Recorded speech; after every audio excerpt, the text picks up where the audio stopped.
Yeah.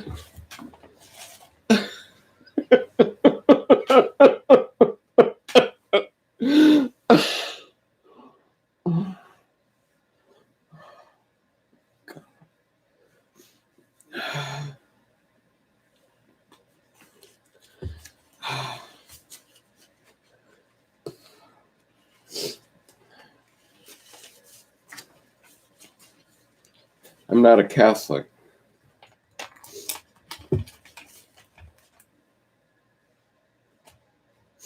I'm not a good card-carrying Christian, but the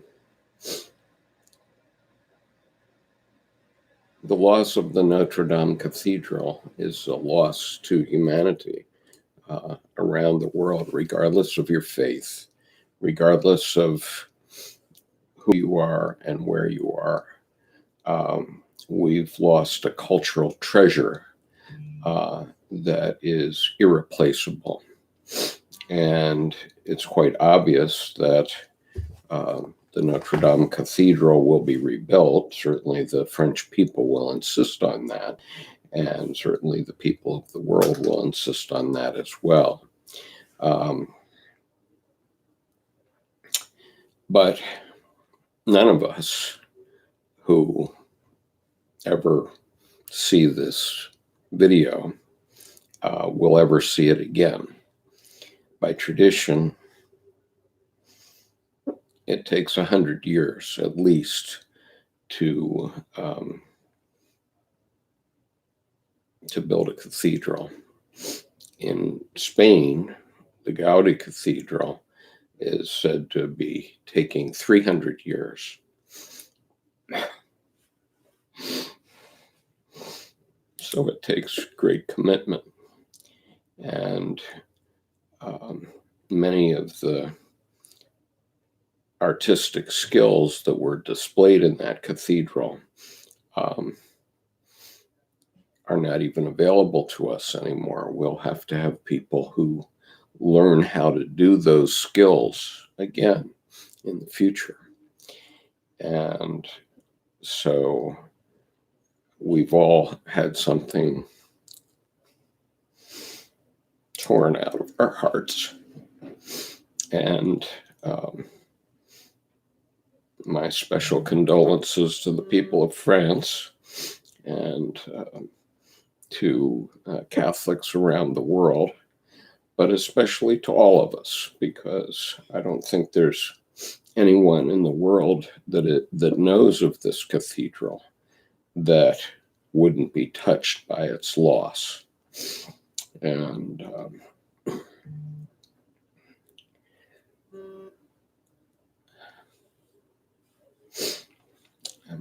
I'll look at your comments now.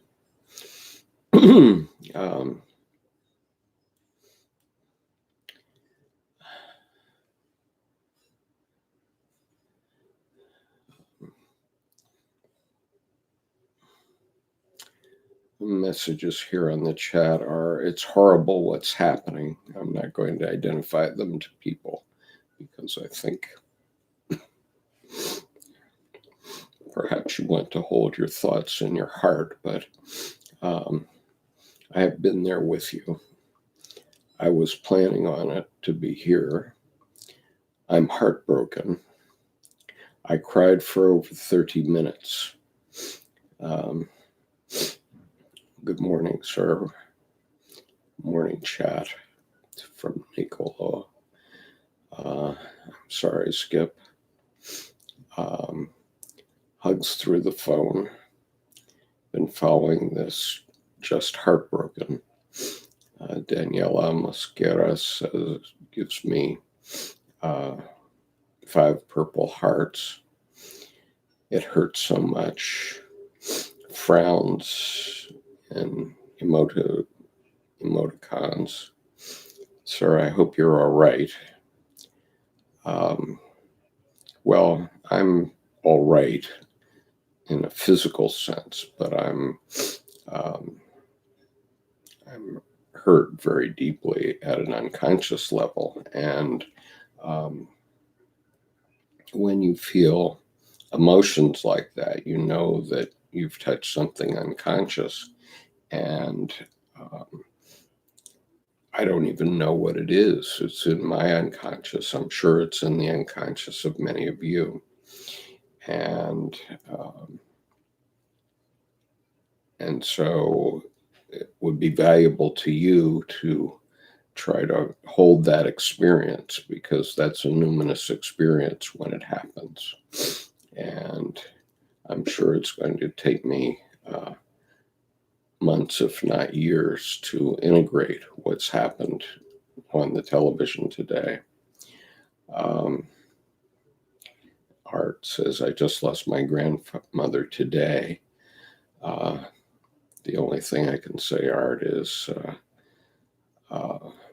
my condolences, and it's probably best that she didn't see this. I feel very sorry for this. And one question, wait, was that burning an intentional act? We don't know yet. Our condolences are not that we are currently aware of. And no, as far as they know, it was accidental. They don't know. They think it was during repairs. And I'm from Korea. I heard the news here too. It's so sad. Um, and so um,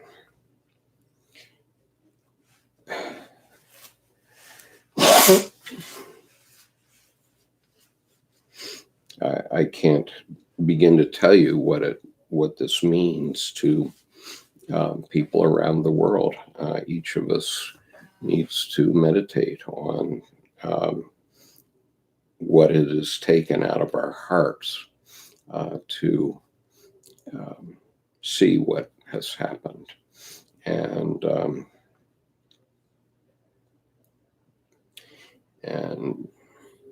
someone says, isn't it also a day of remembrance in Korea today as well? Today, yes, I suppose so. Okay. So life goes on. We must go on. Fortunately, we live in a time where we have wonderful photographs of the cathedral and probably wonderful videos of all the treasures that were housed there. And so we can still remember those treasures in imagery in our minds and in our psyches. And I'm sure many of us will remember that. Um,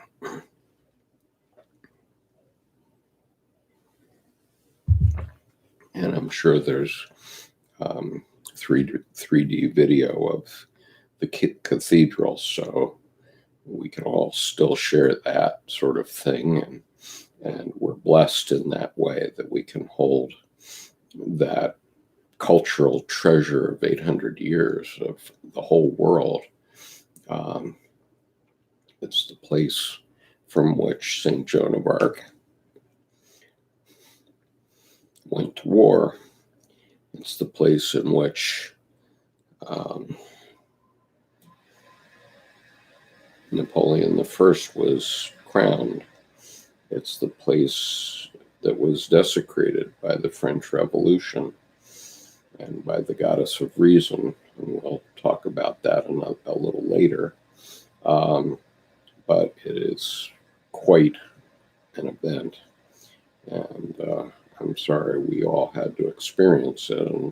And as I said, unfortunately, a cathedral by tradition takes 100 years, so at least 3 generations to rebuild. So there are unborn grandchildren who will be learning the crafts to make the final finishes on this repair. and I hope they can replicate the sacred geometry as before. Well, it won't be quite the same because now we'll do it in a very logos way. And in the 12th century, when the building was first built, it was done by artists who did it from their self, from God himself, giving them the inspiration to build it. And so that will be hard to replicate. I mean, especially when you're doing it from plans and so on, because much of what they did, they had to do by intuition. But I'm sure that, for the casual observer, it will look the same.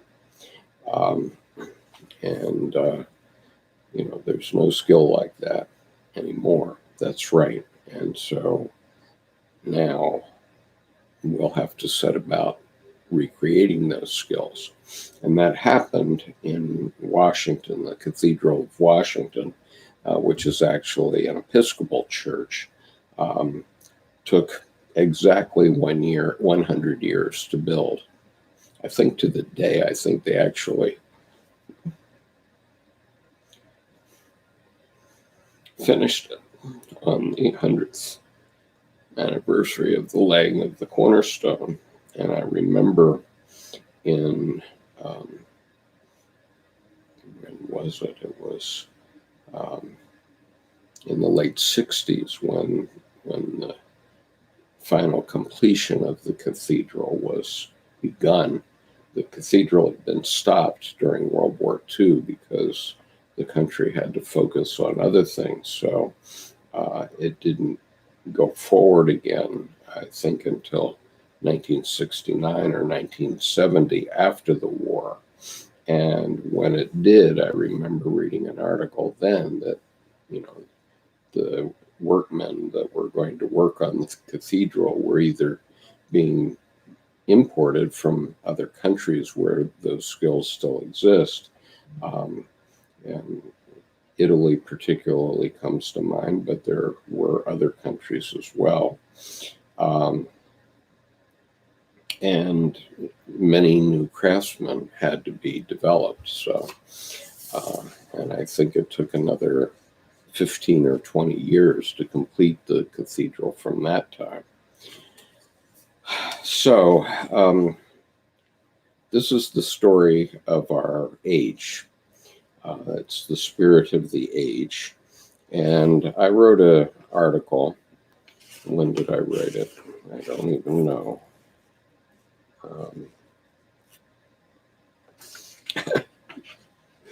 I printed it out from my website, but it's telling me today's date, which clearly isn't right.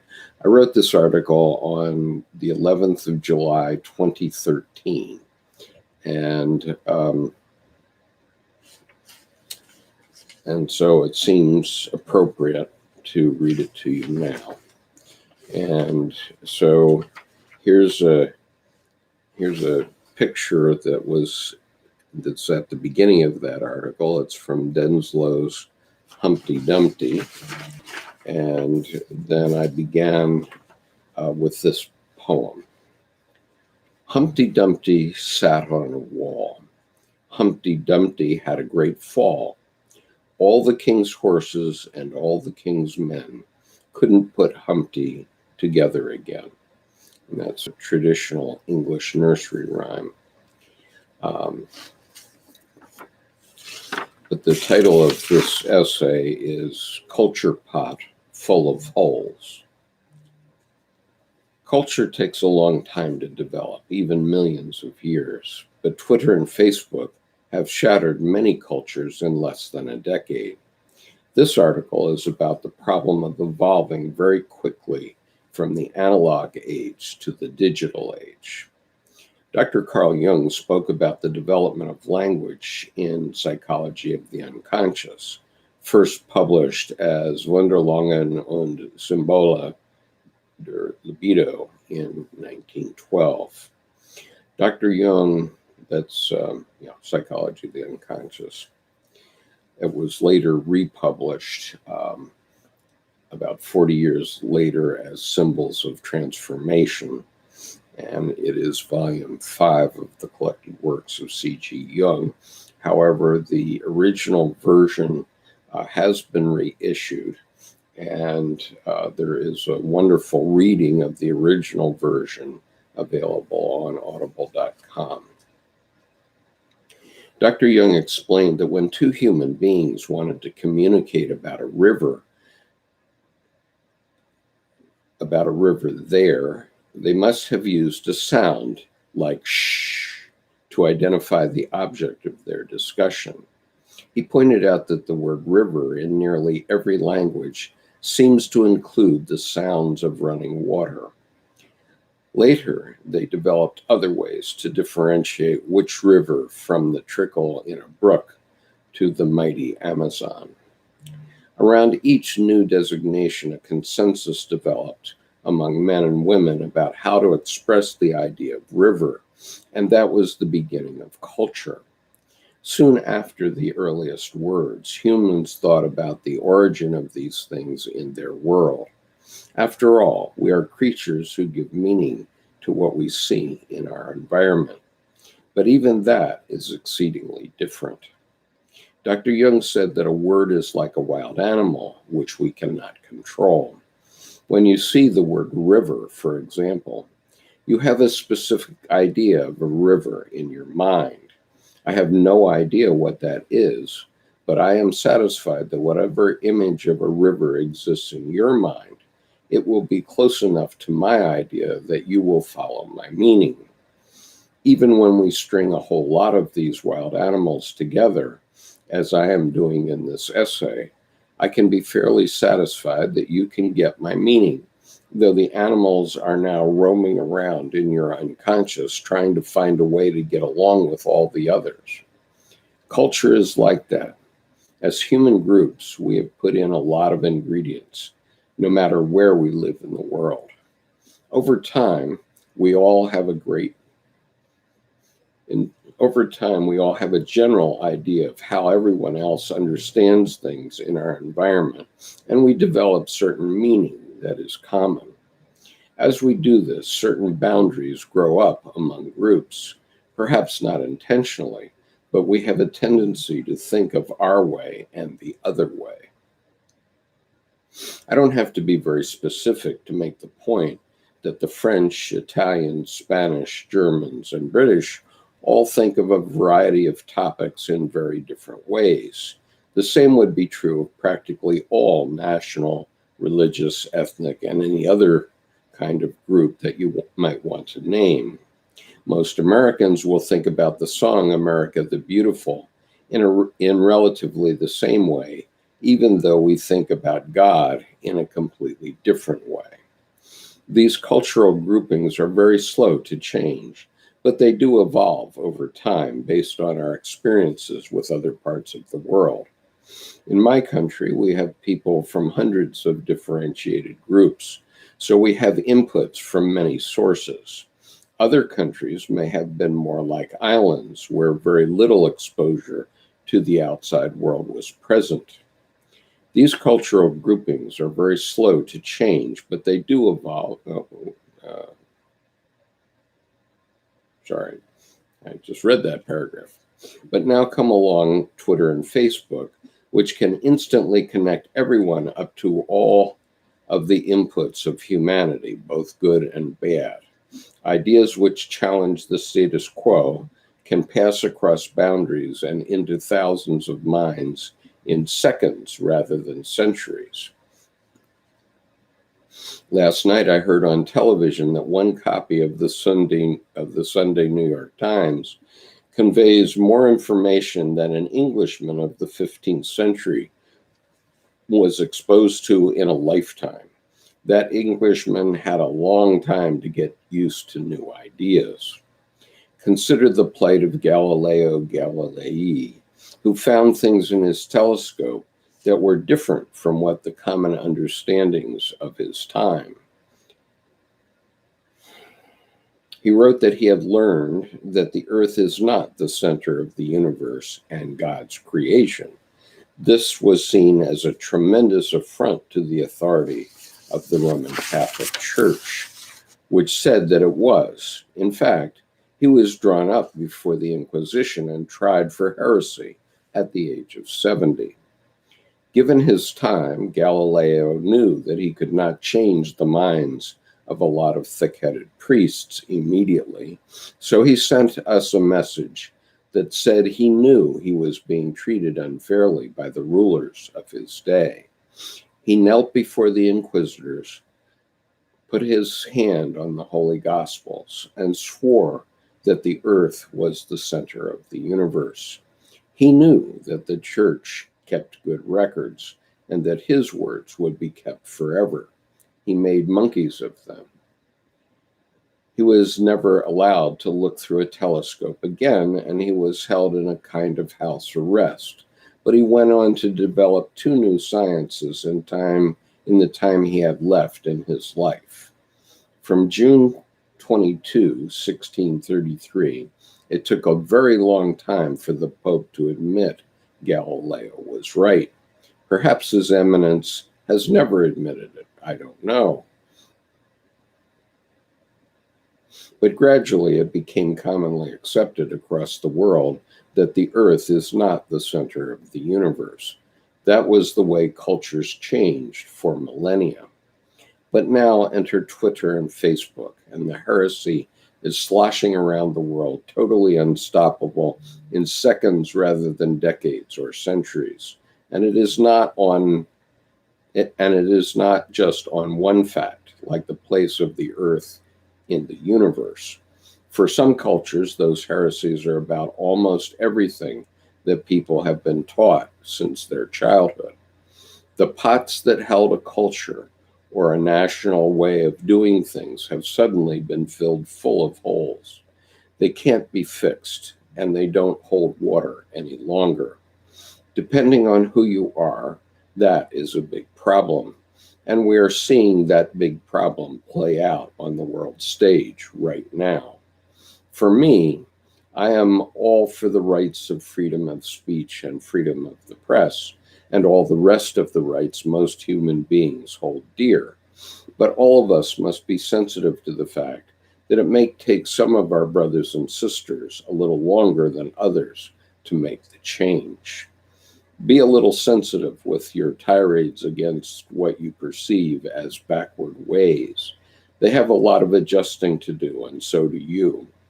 Some of those ways are time-tested and might be appropriate in your culture.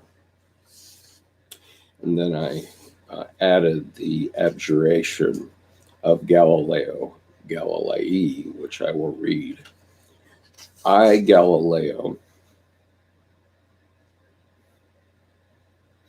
son of the late Vincenzo Galilei, Florentine, aged 70 years, arrange personally before this tribunal and kneeling before you, most eminent and reverend Lord Cardinals, Inquisitors General, against heretical depravity throughout the entire Christian Commonwealth, having before my eyes and touching with my hands the Holy Gospels, swear that I have always believed, do believe, and by God's help will in the future believe all that is held, preached, and taught by the Holy Catholic and Apostolic Church.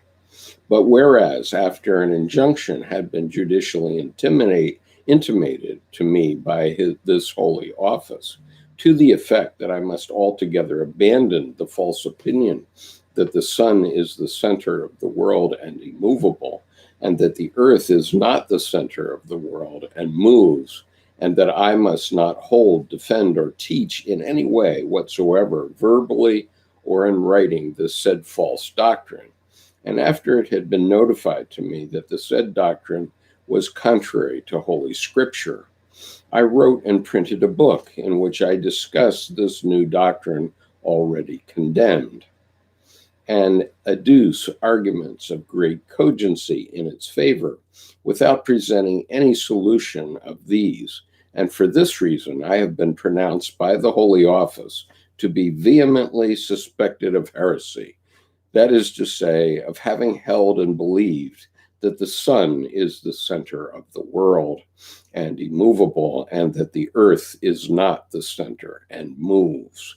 Therefore, desiring to remove from the minds of your eminences and of all faithful Christians this vehement suspicion, justly conceived against me, with sincere heart and unfeigned faith, I abjure, curse, and detest the aforesaid errors and heresies, and generally every other error, heresy, and sect whatsoever contrary to this said holy church.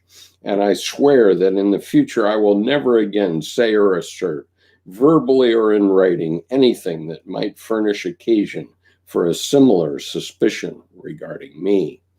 But that should I know any heretic, a person suspected of heresy, I will denounce him to this holy office and to the inquisitor or ordinary of the place where I may be. Further, I swear and promise to fulfill and observe in their integrity all penances that have been or that shall be imposed upon me by this holy office. And in the event of my contravening, which God forbid, any of these promises and oaths, I submit myself to all the pains and penalties imposed and promulgated in the sacred canons and other constitutions, general and particular, against such delinquents. So help me God, and these his holy gospels, which I touch with my hands. I, the said Galilei,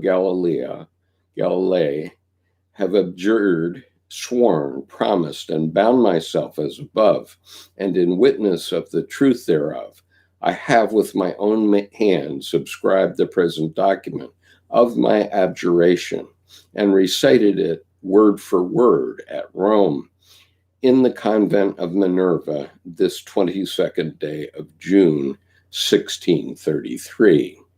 I, Galileo Galilei, have abjured as above with my own hand. Okay, so that is the reading of Skip's essay from 2013. I'll come back and look at your comments now. I think he got him. He may not have quite had his astronomy right, but given he had only a 10 times telescope and he had blinded himself by staring at the sun, he wasn't going to look through a telescope again anyway. And I think he got them for all time because they kept that record.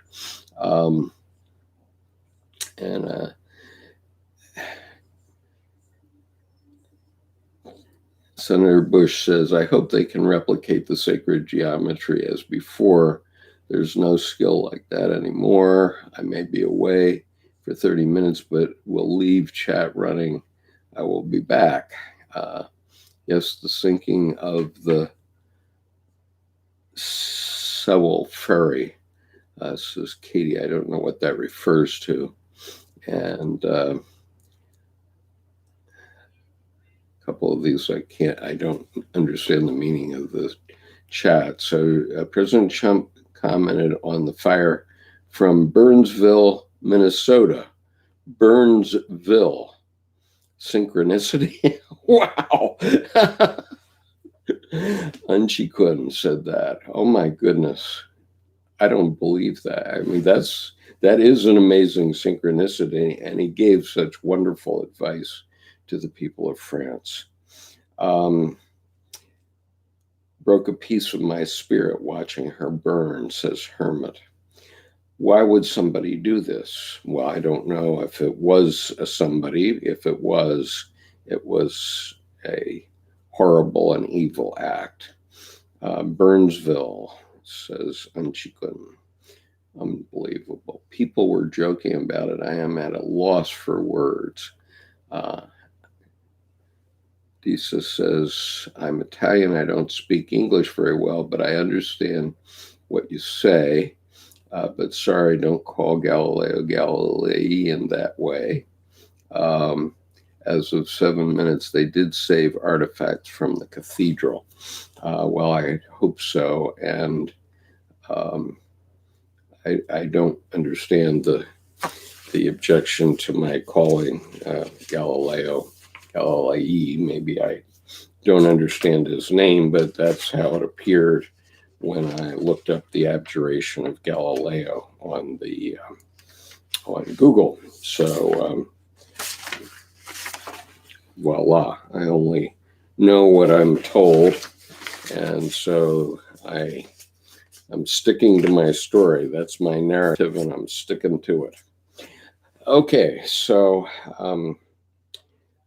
Mirta says the Seville Ferry BTS addressed the tragedy in the Spring Day music video. I'll look into that. And I don't know where that occurred, but obviously there have been some terrible things of man's inhumanity to man throughout the world. And so we all have our pushback on our own devices, which means that we all have to find a way forward. And it was Dr. Jung's idea that we should do that through our personal individuation rather than having people tell us what to do. And if we did that, then we would have a better world. And I hope he's right. I've been committed to that for a long time personally. And like Dr. Jung, who was actually raised in the church, and his father was a Swiss Reformed pastor, and his 7 uncles were Swiss Reformed pastors. So he was really up to his armpits in the Swiss Reformed Church. But when he went to be confirmed by his own father, he felt nothing. And when I was confirmed at age 12, I was happy that there were some anima carriers, some young women who were attractive to me in the confirmation class, but I too felt nothing about the religion at that point. And so then I had to basically build my own religion. Mirta says Spring Day connects this short story, The Ones Who Walk Away from Annapolis by Ursula Le Guin, to the Seville Ferry tragedy. Okay. And so BTS, for those of you who don't know, is a Korean pop group that's becoming extremely popular around the world. They have 80 million fans around the world. And they've just last Friday launched a new album entitled Map of the Soul Persona, partially named after a book by Dr. Mary Stein, who's a famous Jungian analyst in Switzerland. And somewhere I have the book.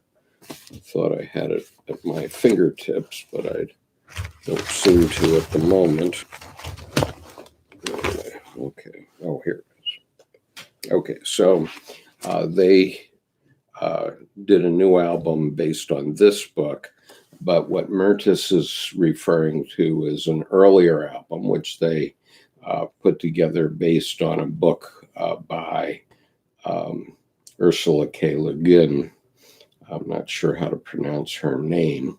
And they also did an album based on Hermann Hesse's book, Damien. And Hermann Hesse was very heavily influenced by C.G. Jung after he wrote Damien. He wrote Damien after having a Jungian analyst with one of Dr. Jung's followers, or analysis by one of Dr. Jung's followers. And when Dr. Jung wrote it, he wrote to Hesse and said, I could tell you some things about your book. And so Hesse took some analysis directly from Dr. Jung then. And after he took that analysis, he wrote Siddhartha and Steppenwolf. And so I've read Siddhartha, and I've read it since I was 18, but I have not read Steppenwolf. And I read Siddhartha recently. It's a very amazing book. And so Private Delete says, does anyone want to buy a tree for $100,000 and move it out of here to transplant it before it dies? Okay, I hope that you're not spamming us, sir. If you're sincere in that, I'll leave it for others to respond to you. But we're not tolerating spamming or any other funny business on this chat anymore. And so I do have monitors who are helping me to report anyone that is behaving improperly on this channel. So, and anyone that's violating the terms of service of YouTube. And so,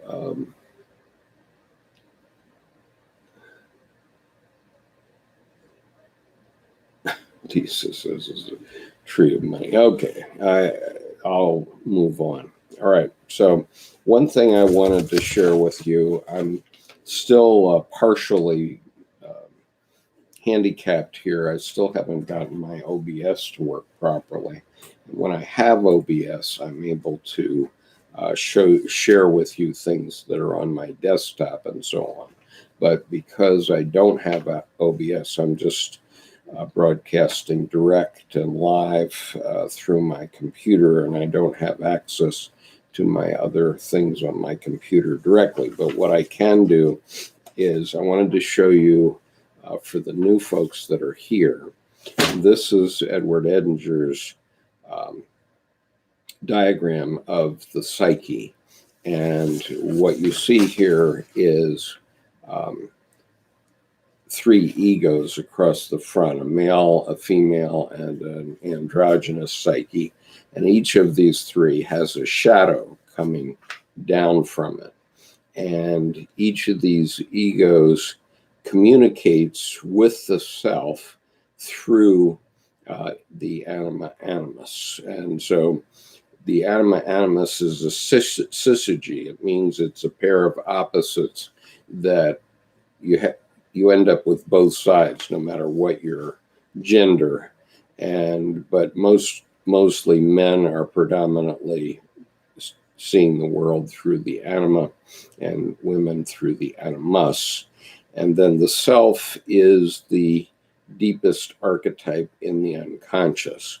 And it's not only the personal self, but it relates to other levels. So here he points out there's a personal manifestation, but then there's a manifestation in history, in the world, and as space-time. And so it's actually much more complicated than that, and that we get into in our advanced reading group. But I just wanted to give you a sense of that. And I have shown this diagram before in other videos, so you can see it.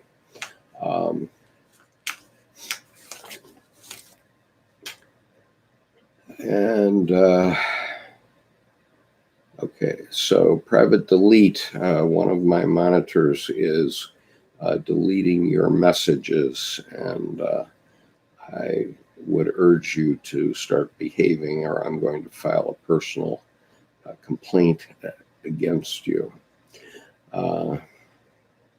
Notre says, yes, she thinks they are trolls, okay? And so everyone on the chat, if you put your cursor over a person's response, you'll see three little dots on the right-hand side. of the chat. If you click on that, you will be allowed to remove any response, and I get the opportunity to report them. And so I will do that. And I'm going to report that as harassment or bullying. And then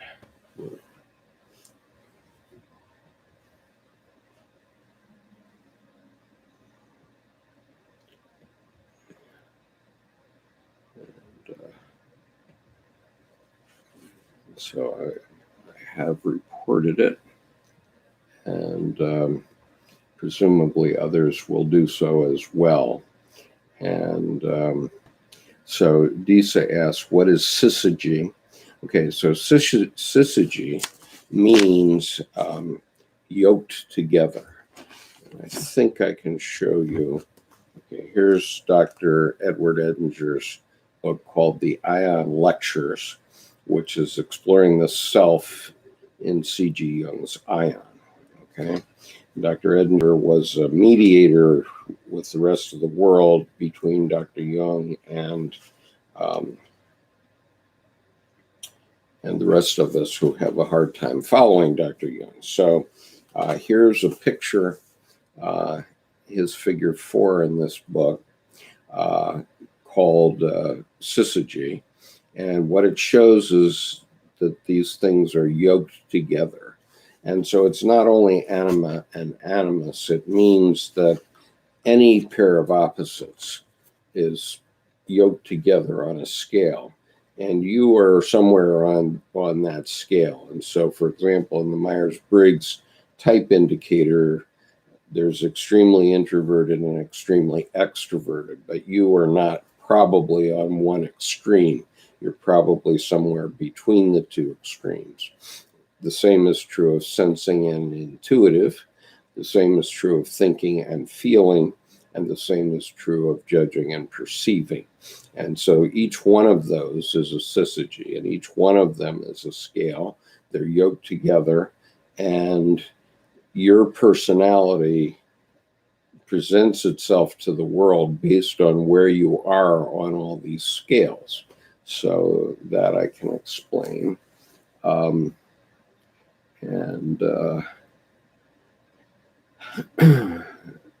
Let's see. And Magic Key says, I was sorry to hear about Notre Dame, weren't we all?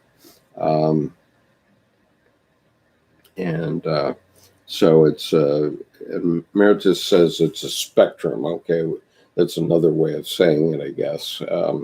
I always struggle for that word. So it's a spectrum of positions that you are. Now, there are disadvantages to be extremely one way. So in my case, because I test at the 99th percentile in intuitive, it means that I am blind to what you don't know. Okay, because chances are at least 99 out of 100 of you are farther to the sensing side of the scale than I am. And so what that means is that I really don't see what you don't see. And it means that you have to tell me what you don't see. You have to ask me questions and so on, so that I can give you some sort of sensible response to the extent I give sensible responses.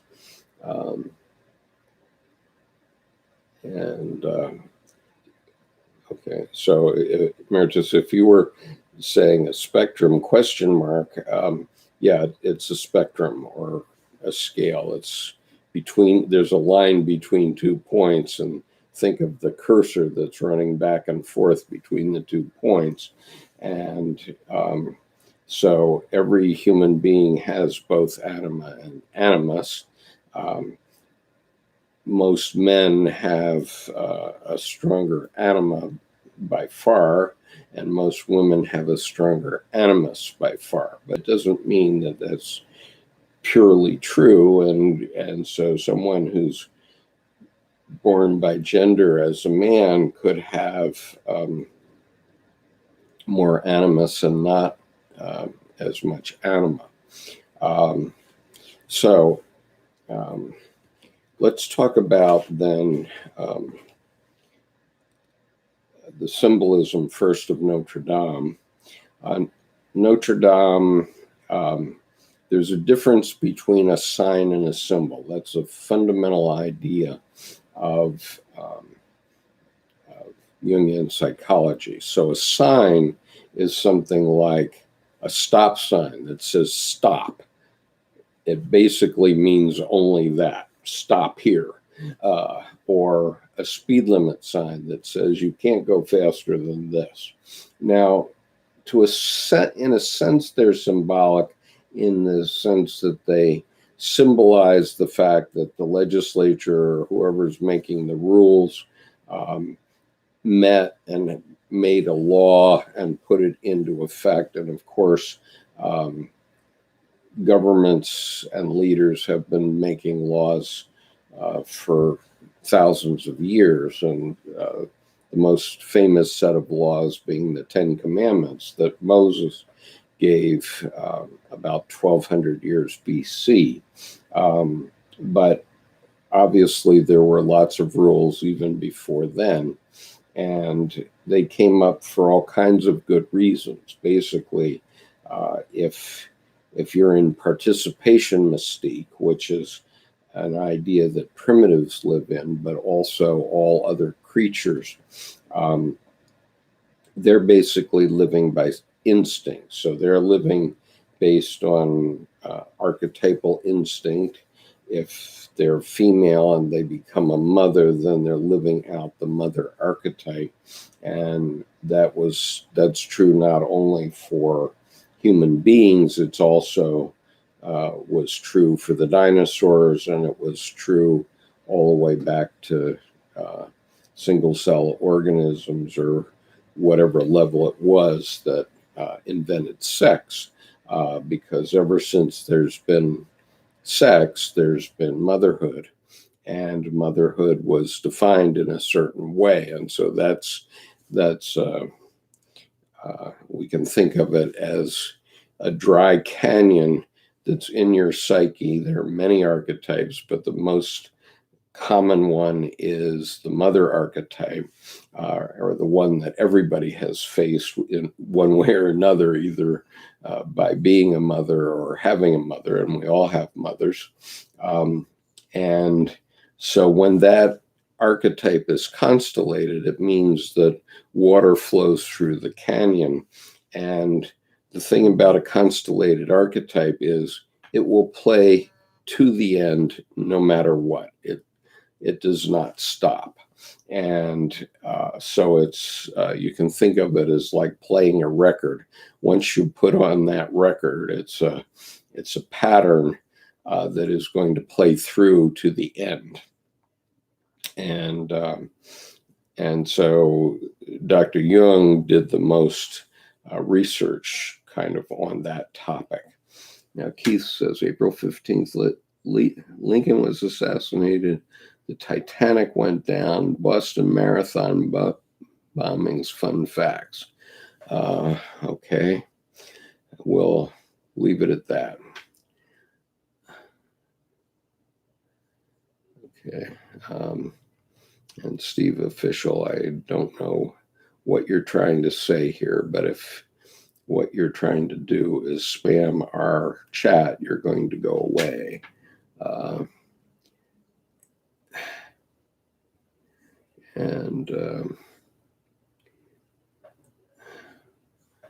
Okay, you're right on the edge. Clear out some scars says they aren't fun facts. That is interesting, though. Okay.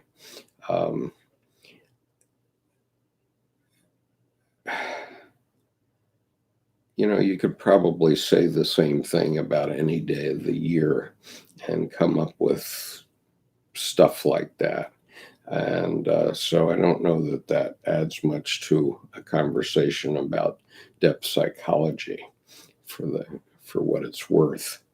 Okay, so A symbol, on the other hand, points back to all kinds of things. So when we have a place like Notre Dame that suddenly is destroyed, it has very deep meaning for many people. Okay, and I'll go back now to some of these images that I showed silently at the beginning, but this is a picture of Parisians, and you can see by the expressions on their face that they are all going inside. They're going into their unconscious to see how they feel about this horrible event that is occurring.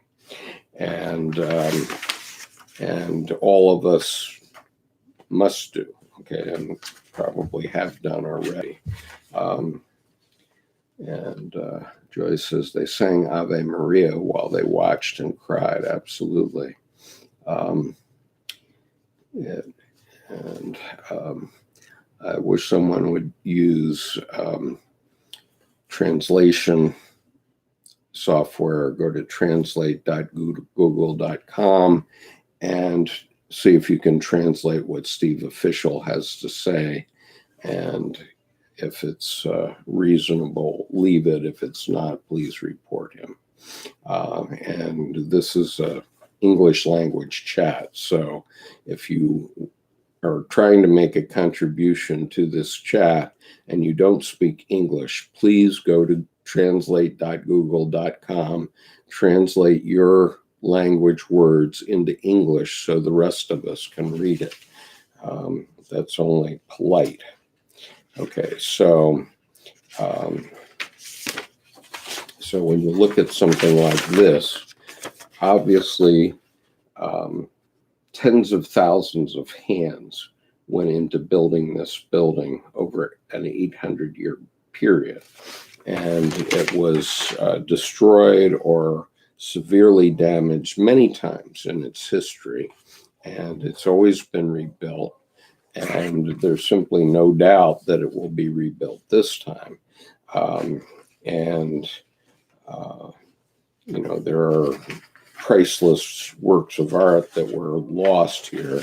The last thing I heard on the news was that the rose window was lost. And fortunately, we have photographs of it. But this rose window represents a mandala. And a mandala is a centering image that is found in every society on Earth, every culture on Earth. And the earliest ones that we know of that Dr. Jung has referred to were in Zimbabwe 35,000 years ago. So it's always been an image that was numinous and archetypal for all human beings. And so to lose a work of art like this is a horrible thing. I mean, regardless of whether you are a Christian or whatever religion or non-religion you may profess, from a mental health point of view, going and looking at that rose window, or the rose window that is found in almost every cathedral in the world, just looking at that will help you balance your mental health. And let's see.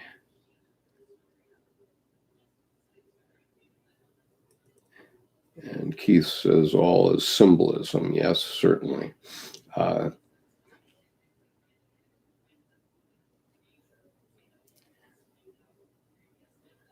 And Clear Out says, you're right. Any day would have occurrences that someone could make something out of that is really relevant. Daniela says, culture burning and the loss of culture make me think about the ancient civilization that we miss, underwater city or lost civilization. Absolutely. And obviously that's a great mystery, the loss of Atlantis. And I, for one, believe that Atlantis existed and that it was destroyed by some natural catastrophe. But it became a legend because nobody remembered where it was. And when a few generations went along, nobody could remember where it was or tell much about it. So I, for one, believe that was there.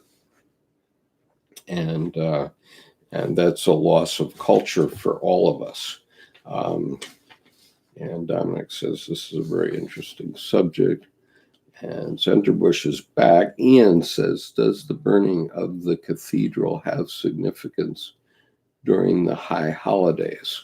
Well, certainly it has a synchronistic significance because it's quite meaningful that it happened during what's in Christianity is called Holy Week. And so there is huge symbolism there. That doesn't suggest that it was intentional. Carl Jung says, hello. Well, guten Tag, Carl. Tisa says, in a mandala, syzygy is represented by the center. Yeah, I suppose that's correct. I mean, the syzygy is actually the entire mandala, I think. And the energy center of it would be the center. I agree.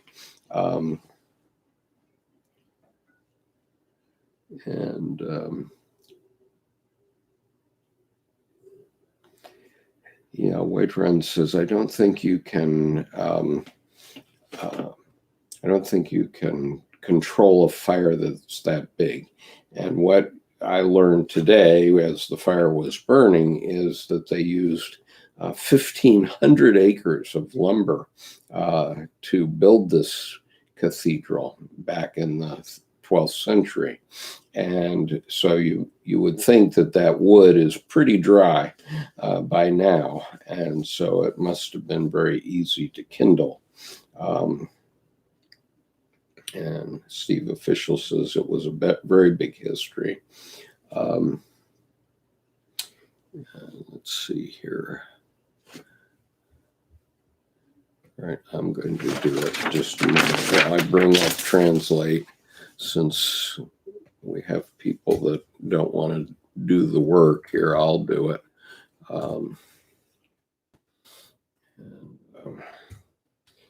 Okay, so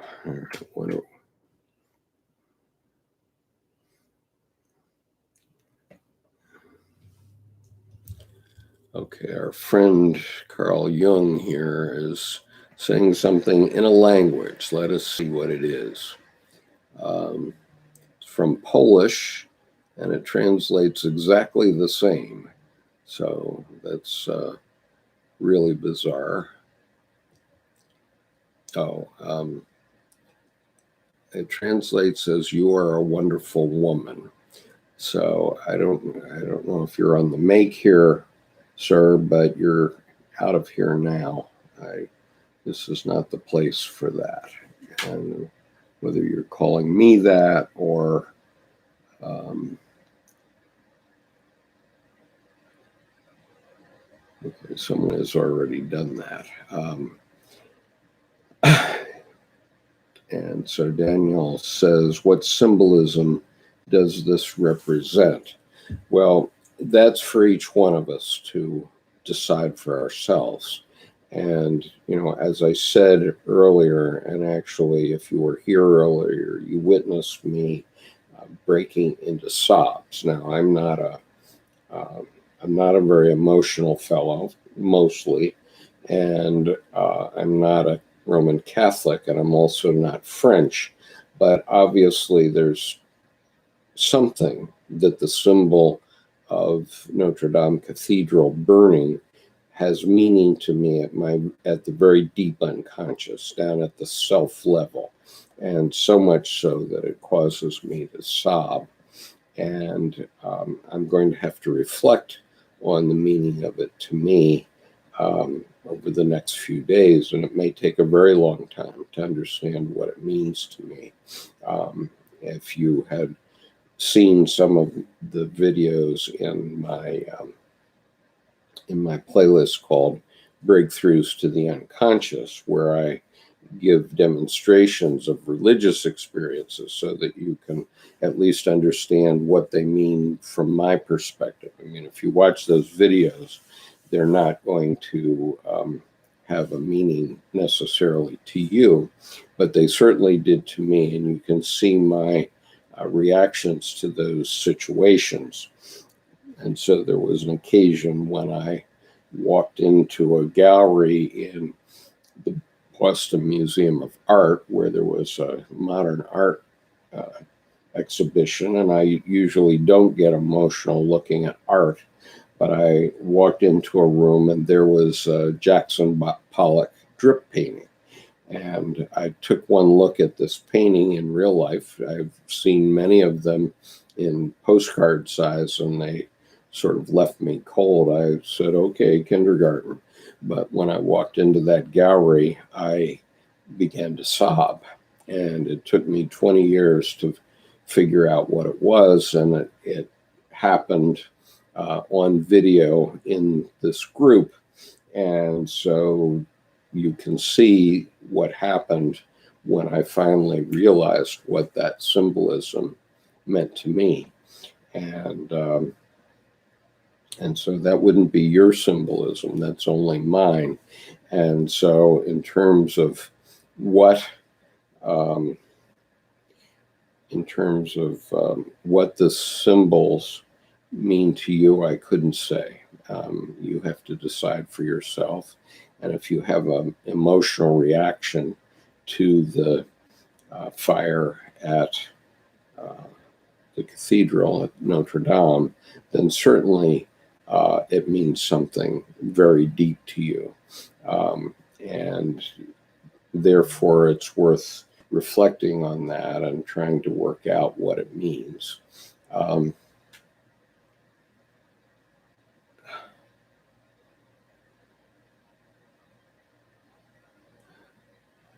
Okay, I'm sorry, OSRS, you're out of this conversation. I'm not.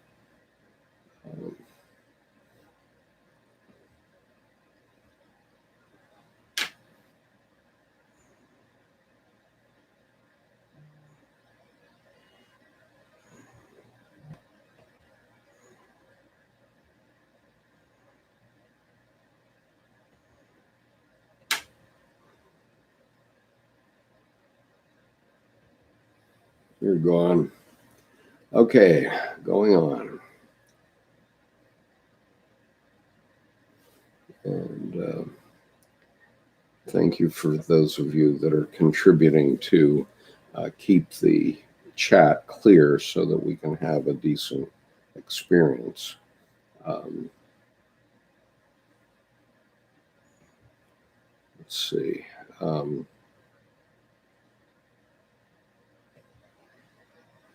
There's another one.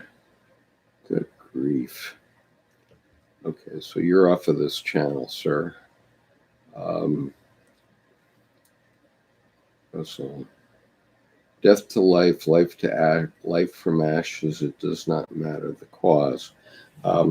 Well, certainly the Cathedral of Notre Dame will rise again and will serve people for another millennium and probably more. And it will have great meaning to those humans as well as it has to us. And, it has been desecrated and destroyed in various ways before, and it always comes back. And the fact that it comes back is itself a symbol of its importance to so many people. Jupan says, greetings from Germany. Welcome to Germany. Ginger says, well, I finally made it to the live stream. Aloha. Hello, Ginger. Steve Official, bye, to see you later. Go to sleep, bye. Okay, peace. Russ says, an indigenous culture, our ancestors reside in the trees. The burning of the old oak trees makes me wonder about the souls of those who walked in that oak forest 9 centuries ago. And certainly, I mean, in a sense, those are all there in a spiritual sense. And, that's definitely worth reflecting on. And Jesus says, do you know kintsugi? No, I don't. Daniela, the art restoring broken ceramic piece.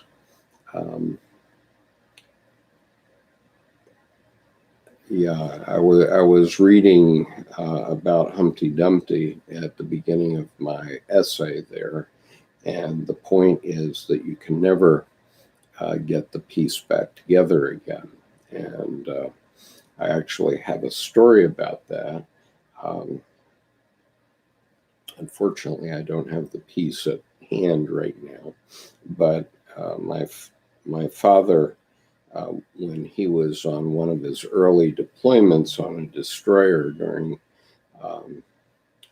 this was in like 1948 or 49, and he was gone for 3 months, and he brought back to my mother a statue of Aphrodite of Rhodes, and as a symbol of his love for my mother. And I was 3 at the time. My brother was 1, and he was just crawling. And I literally remember this event where the statue was on a telephone table, and my brother crawled over to it and tried to climb up to it and shook the telephone cable, and the ceramic statue came down and broke into 1,000 pieces. My mother was totally destroyed when that happened. And she stayed up all night trying to glue it back together. And she was able to get it back somewhat. And she put it back on the telephone table. And the next day, my brother did the same thing. And it then broke again and was irreparable. And so she swept it up and put it in the garbage, obviously sobbing the whole time. And about 54 years later, my wife and I were going to Athens a few months before the Olympic Games in 2004. And my mother said, if you can, find this statue, and she described it. And so I was, to make a long story short, I was able to find the statue, and I bought 2 copies, and I brought it back to my mother. And she was then close to 80 years old, and she was so touched and really appreciated it. And that statue of Aphrodite of Rhodes has huge symbolism, not only to the people of Greece, but also to me and to my mother, and to my wife and my children, because they all know this story. And so that's how you create a symbol.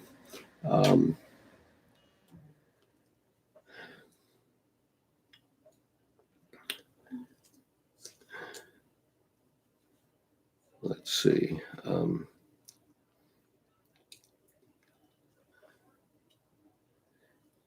Rower says, I think we can all relate to art or architecture in very different ways, but just the fact that we can find any significance to it is just amazing as a whole. And so I agree with that entirely. And what I would say is that everything that you see in the room where you are was created by someone. Even you were once a glint in your father's eye, let's put it that way.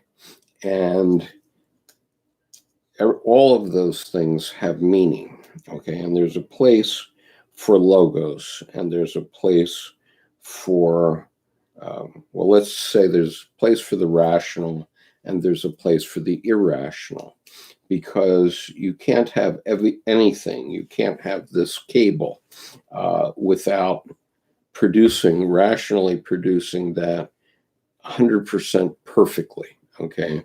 And you can't produce the computer or iPhone you're looking at without producing it 100% perfectly. Would you buy an automobile that wasn't 100% perfect? Probably not. And so there is a place for logos, very definitely. But when you get to improving things, or when you get to beauty, the things of art, things like the rose window, those come from creativity, and that comes from the irrational side of the psyche.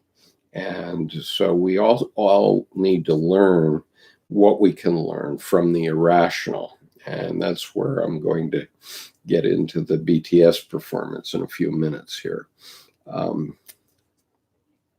Ian says, can you perhaps discuss the parallel between the turmoil of the late 1960s and today in terms of circumambulation? Well, it's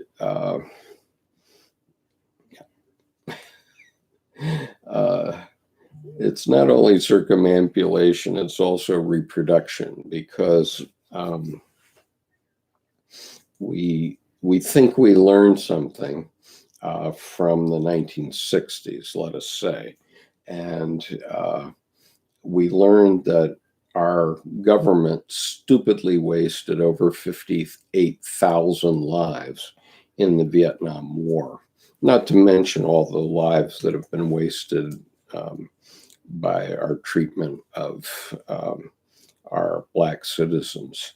But let me just stay on the Vietnam War, where I'm a little bit better in my history.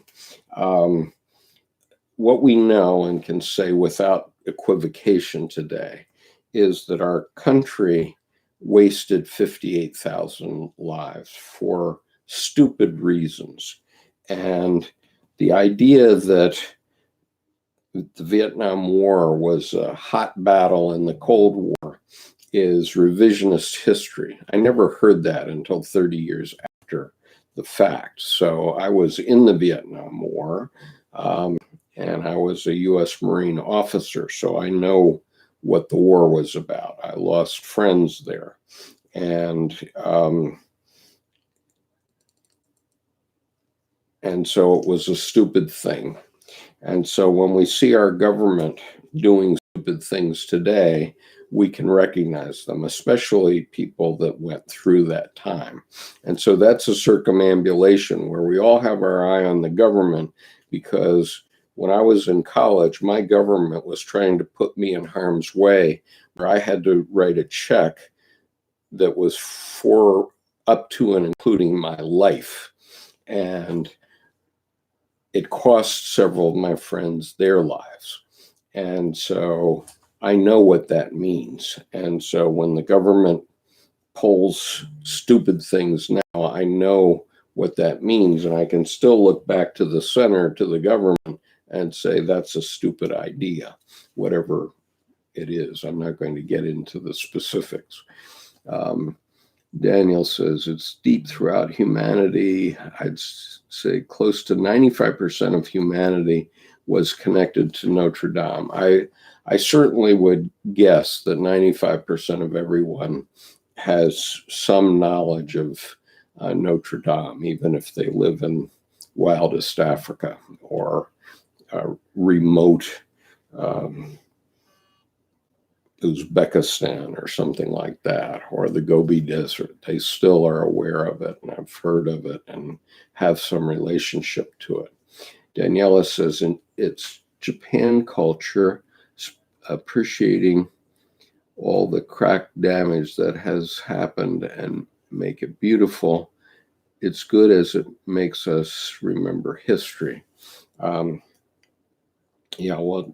Japan is a very rapidly changing culture. When I was there in the early 1960s, Tokyo still had dirt streets in many of its streets, and there were many buildings that were still in rubble from World War II. When I went back in the 1980s, it was quite modernized and quite different. And then when I've gone back again 20 years later, it's completely changed again. And yet it's overlaid over things that were hurts even back during the war, because I remember one of my colleagues who actually invested in a company of mine had been a Japanese Marine during World War II. Unfortunately, he was so young that when he was trained and put on a ship to go into a battle in World War II, the war ended while the ship was going toward the battle, and so he turned around and was spared. And so this man had been the sworn enemy of my country, only, well, I guess in that time it was probably 35 years earlier. And I remember when I went into his office, he was actually the father of my counterpart. And he said to me, pointing right at me, he said, "You will fail." Okay. And the next day, his son and I went into the Toyota Motor Company and made a sale that was worth something like $80,000 a month for his company. And so it just goes to show you never know. And it was because I had a little piece of pile cloth that had Teflon pile woven into it. And because I had that little piece of cloth in my briefcase, we made what was basically $1 million a year sale and completely changed the way Toyota thought about how to do windows in automobiles. So just goes to show people can be wrong, even in Japan. This is Skitsugi is a spiritual philosophy too. Okay, I know nothing about it, and it's to repair broken pieces with gold, and that sounds a bit like alchemy, which everybody always thought it was about physical gold. And maybe at an extremely superficial level it was, but it was actually about psychological gold. And the alchemists worked for 1700 years. What they were working on was finding the spirit of God in matter. And in many cases they did. But they certainly found the spirit of God in the human soul. And a lot of the last 30 years of Dr. Jung's writing is about, much of it is about alchemy.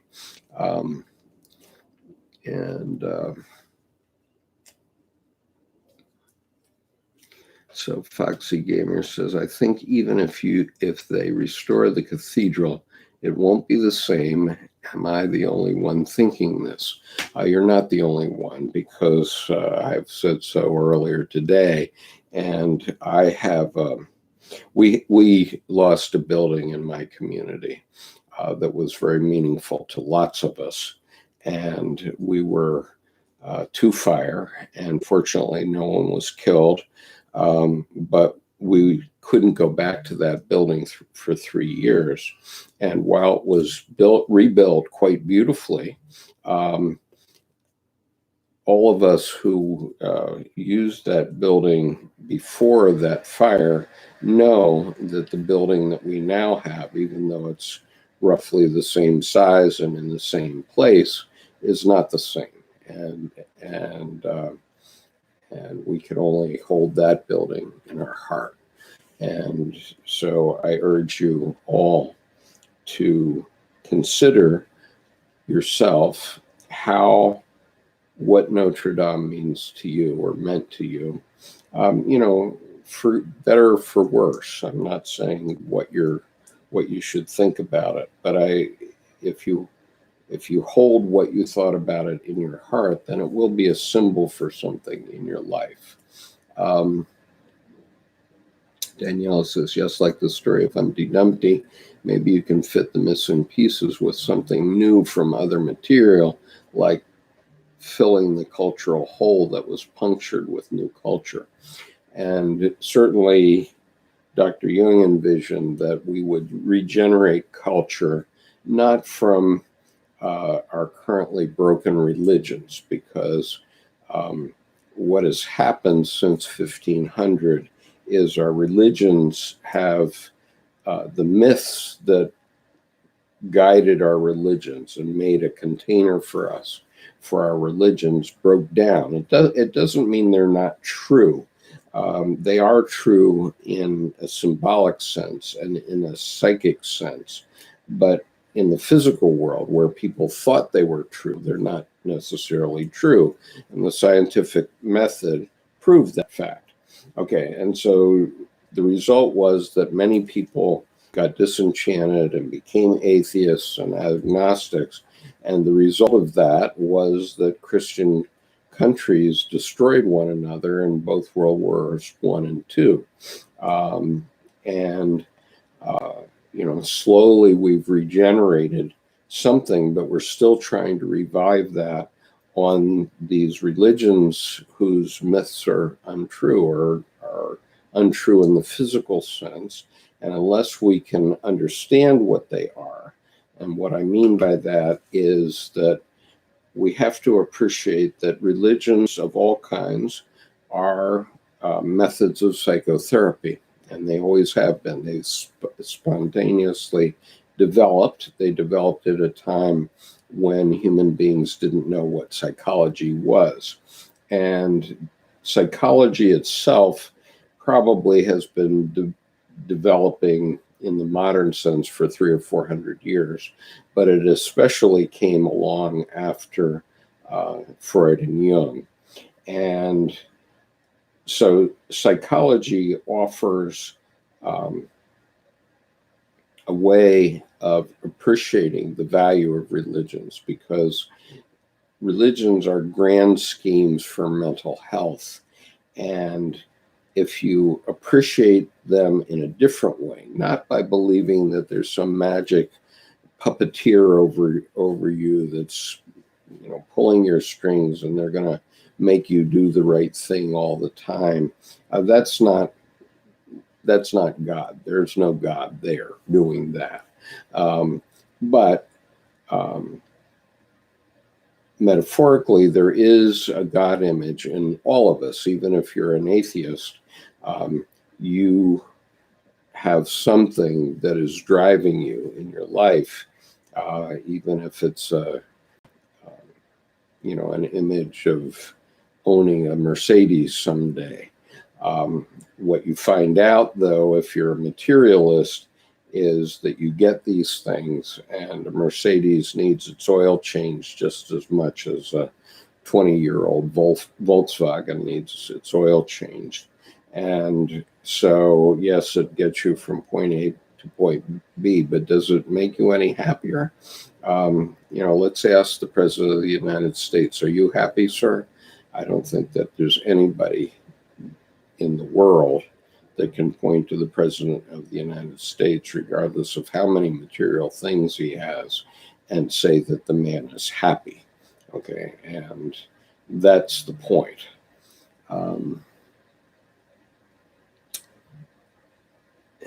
Marcus says, like golden scars. Yes, we have many golden scars. Thomas says, the great labyrinth on the floor of Chartres. That's what keeps coming to mind. And thankfully, we still have Chartres. And you're making me want to look and see if we have a picture of the labyrinth at Chartres, because it's valuable. Keith says, read Luke 22:9 to 22:13 for those with eyes to see. Yeshua, Jesus, the Christ, is God incarnate. See you on the flip side.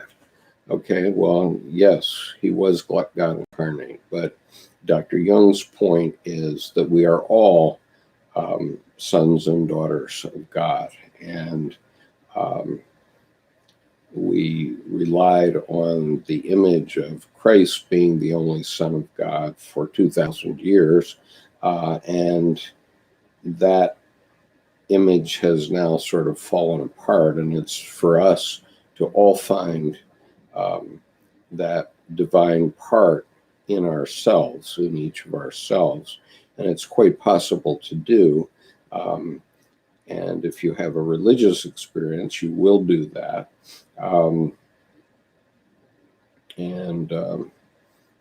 I've talked about that extensively on other sessions, and I'll be talking about it tomorrow at 10 a.m. again, so I'm not going to really go into it today. But when I was 30, I was a deacon in the Reformed Church in upstate New York, and religion always sort of left me cold in the same way that it left Dr. Jung cold. But what I knew was that when I went to church on Sunday, after I came out, I felt better. I felt happier, and so on. So the ritual that religions develop does provide for psychic balance and psychic balancing. And so I was conscious of that even 40 years ago. And I didn't know why. It was very mysterious then. I asked the pastor about it at that time, and he couldn't tell me why. But now I know. And so when Dr. Jung said in the video, do you believe in God? And he said, I have no need to believe, I know. I had an epiphany at that moment, because I said to myself, aha, I too know. And then I spent 10 more years trying to figure out what both he and I knew, because I only knew from my unconscious. I didn't know in my conscious mind, and I had to work it out. I had to read a lot of Jung to ultimately get it, to grok it. Daniel says, I think the cathedral would be different and more stable if it isn't the same. Yep, probably it'll be a more modern building, at least.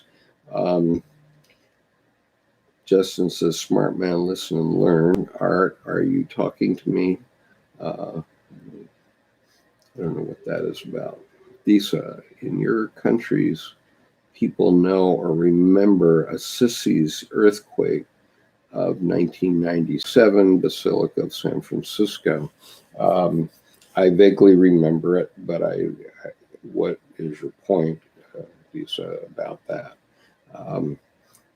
Obviously, there are a lot of natural disasters all around. I was hearing last night about the 40-year project to clean up Fukushima, for example. Daniel says, the thing you call golden alchemy is also called golden art. Yep, fair enough. Russ says, watching the spire fall calls to my mind the idea of spirit falling into matter. Could this be synchronistic expression of synchronicity? Certainly it could. And, people have asked me if this fire is symbolic. In many ways, it is symbolic. It's symbolic of the end of Christianity as it had been practiced for 2,000 years. And so it's symbolic of the end of the age of Pisces, which had the two fish. And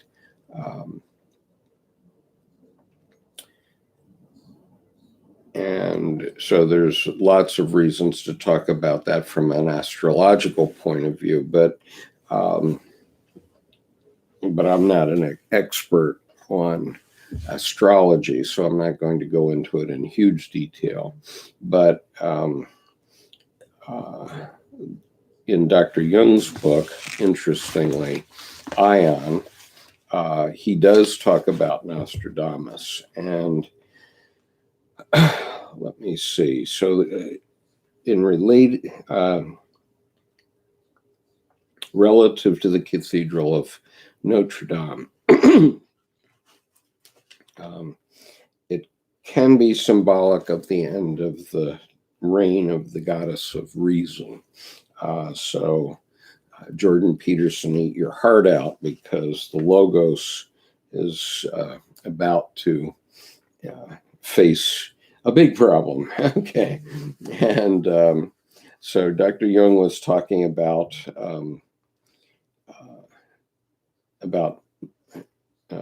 Nostradamus in Ion. And where is Ion? Okay, so let me first read from Ion. So I'm reading from Ion, Researches into the Phenomenology of the Self by C.G. Jung, page 98.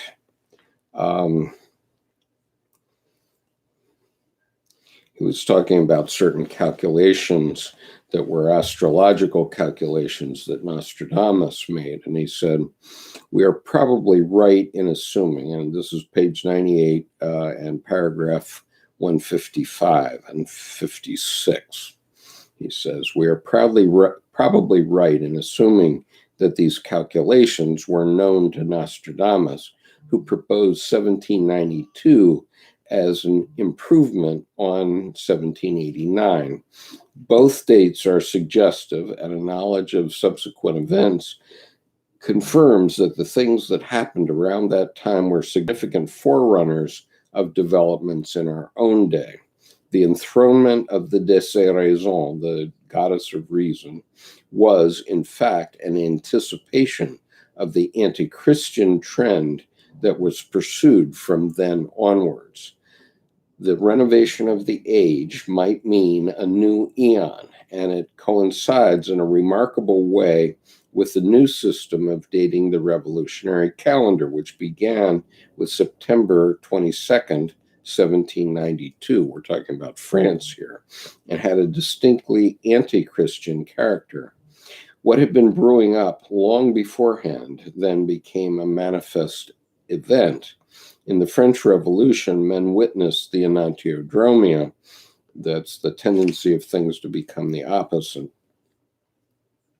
that had set in with the Renaissance and ran parallel with the astrological fish symbol. The time seemed a significant one astrologically for a variety of reasons. In the first place, this was the moment when the precession of the equinoxes reached the tail of the second fish. Then in the year 1791, Saturn was in Aries, a fiery sign. Besides that, tradition made use of the theory of maximal conjunctions and regarded the year of the 8th conjunctio maxima, 1693, as a starting point for future calculations. This critical year was combined with another tradition, basing itself on periods of 10 revolutions of Saturn, each period taking 300 years. He goes on, but I wanted to read from Dr. Edinger's description of this. So I'm reading from Dr. Edward Edinger's The Ion Lectures. What is it? Exploring the Self in C.G. Jung's Ion. Okay, so on page 82 of Dr. Edinger's book, he says this. This reference to 1792 is generally understood as referring to the French Revolution. Concerning this, Jung says, after reviewing some other facts which led to the date 1789, quote, both dates are suggestive, and a knowledge of subsequent events confirms that the things that happened around that time were significant forerunners of developments in our own day. The enthronement of the Déceraison, the goddess of reason, was in fact an anticipation of the anti-Christian trend that was pursued from then onwards. And that's from paragraph 155 of Ion. And Ion is volume 9, 2 of the collected works of C.G. Jung. Jung alludes to the enthronement of the goddess of reason several times and gives considerable historical importance to it as a symbolic event. The closest thing I find to this event is in Will Durant's The Age of Napoleon, in which he writes, quote, a crowd of sans-culottes rebels invaded the Abbey of St. Denis on October 16th, 1793, emptied the coffins of French royalty there entombed, and melted the metal for use in the war. On November 10th, men and women from the working class quarters and the ideological haunts of Paris paraded through the streets in mock religious dress and procession. They entered the hall of the convention and prevailed upon the deputies to pledge attendance at the evening's fête at the Cathedral of Notre Dame, renamed the Temple of Reason. There, a new sanctuary had been arranged in which Mademoiselle Candide of the opera, robed in a tricolor flag and crowned with a red cap, stood as the goddess of liberty. I guess that would be the equivalent of the goddess of reason. Attended by persuasive ladies who sang the hymn of liberty, the worshippers danced and sang in the naves, while in the side chapels, said hostile reporters, profiteers of freedom celebrated the rights of love. In other words, they copulated. On November 17th, the Bishop of Paris, yielding to popular demand, appeared before the convention, abjured his office, handed over to the president his episcopal crozier and ring, and donned the red cap of freedom. On November 23rd, the Commune ordered all Christian churches in Paris closed. That shows you what was going on in the Cathedral of Notre Dame, renamed the Temple of the Goddess of Reason. Jung expands on this issue in his essay, The Spiritual Problem of Modern Man. Quote, there can be no doubt that from the beginning of the 19th century, ever since the time of the French Revolution, the psyche has moved more and more into the foreground of man's interest. The enthronement of the goddess of reason in Notre Dame seems to have been a symbolic gesture of great significance for the Western world, rather like hewing down Wotan's oak by Christian missionaries. It is certainly more than an amusing freak of history that just at the time of the Revolution, a Frenchman, Anquetil de Poron, should be living in India, and at that beginning of the 19th century brought back with him a translation of 50 Upanishads simultaneously with this enthronement of the goddess of reason, which gave the West its first deep insight into the baffling mind of the East. To the historian, this is a mere coincidence independent of the historical nexus of cause and effect. My medical bias prevents me from seeing it simply as an accident. Everything happened in accordance with a psychological law, which is unfailingly valid in personal affairs. If anything of importance is devalued in our conscious life and perishes, so runs the law, there arises a compensation in the unconscious. We may see this an analogy to the conservation of energy in the physical world, for our psychic processes also have a quantitative, energetic aspect. No psychic value can disappear without being replaced by another of equivalent intensity. This is a fundamental rule which is repeatedly verified in the daily practice of the psychotherapist and never fails. The doctor in me refuses point blank to consider the life of a people as something that does not conform to psychological law. Here we have a glimpse of how Jung perceives the history of humanity as the history of one more patient. He says that as the spiritual value that had been carried in the vessel of Christianity was in the process of being severely depreciated, the new version of that psychic value was being brought from the East. It is even significant that a Frenchman had to do it, since it was the French who were enthroning the goddess of reason. And so that brings me to BTS and their performance on Saturday Night Live. And the point is, if you haven't seen this performance, I urge you to go and look at BTSxSNL in YouTube and see what this performance was. They performed one piece of music out of their new album, Map of the Soul Persona, and they performed one earlier piece, and it was just phenomenal. But I'm sure, American men have been hypo-masculinized in the last 25 years because of the wars that we've been forced to fight in the Middle East and Afghanistan. I'm saying nothing about the appropriateness of those wars, only the fact that we have all these people going around saying "oorah," and we have the governor of the state of Maryland 4 years ago, as his first act in office. This is Governor Hogan, who might run for president on the Republican ticket. But as his first act in office, he declared Welcome Home Vietnam Veterans Day. And it so happened that because it was sponsored by Hospice of the Chesapeake, where my wife works, I was invited to that ceremony, and I went in my Marine Corps dress blue uniform, and so I was invited up behind the governor, and he handed me one of the pens that he used to sign the Declaration, his first official act in office. But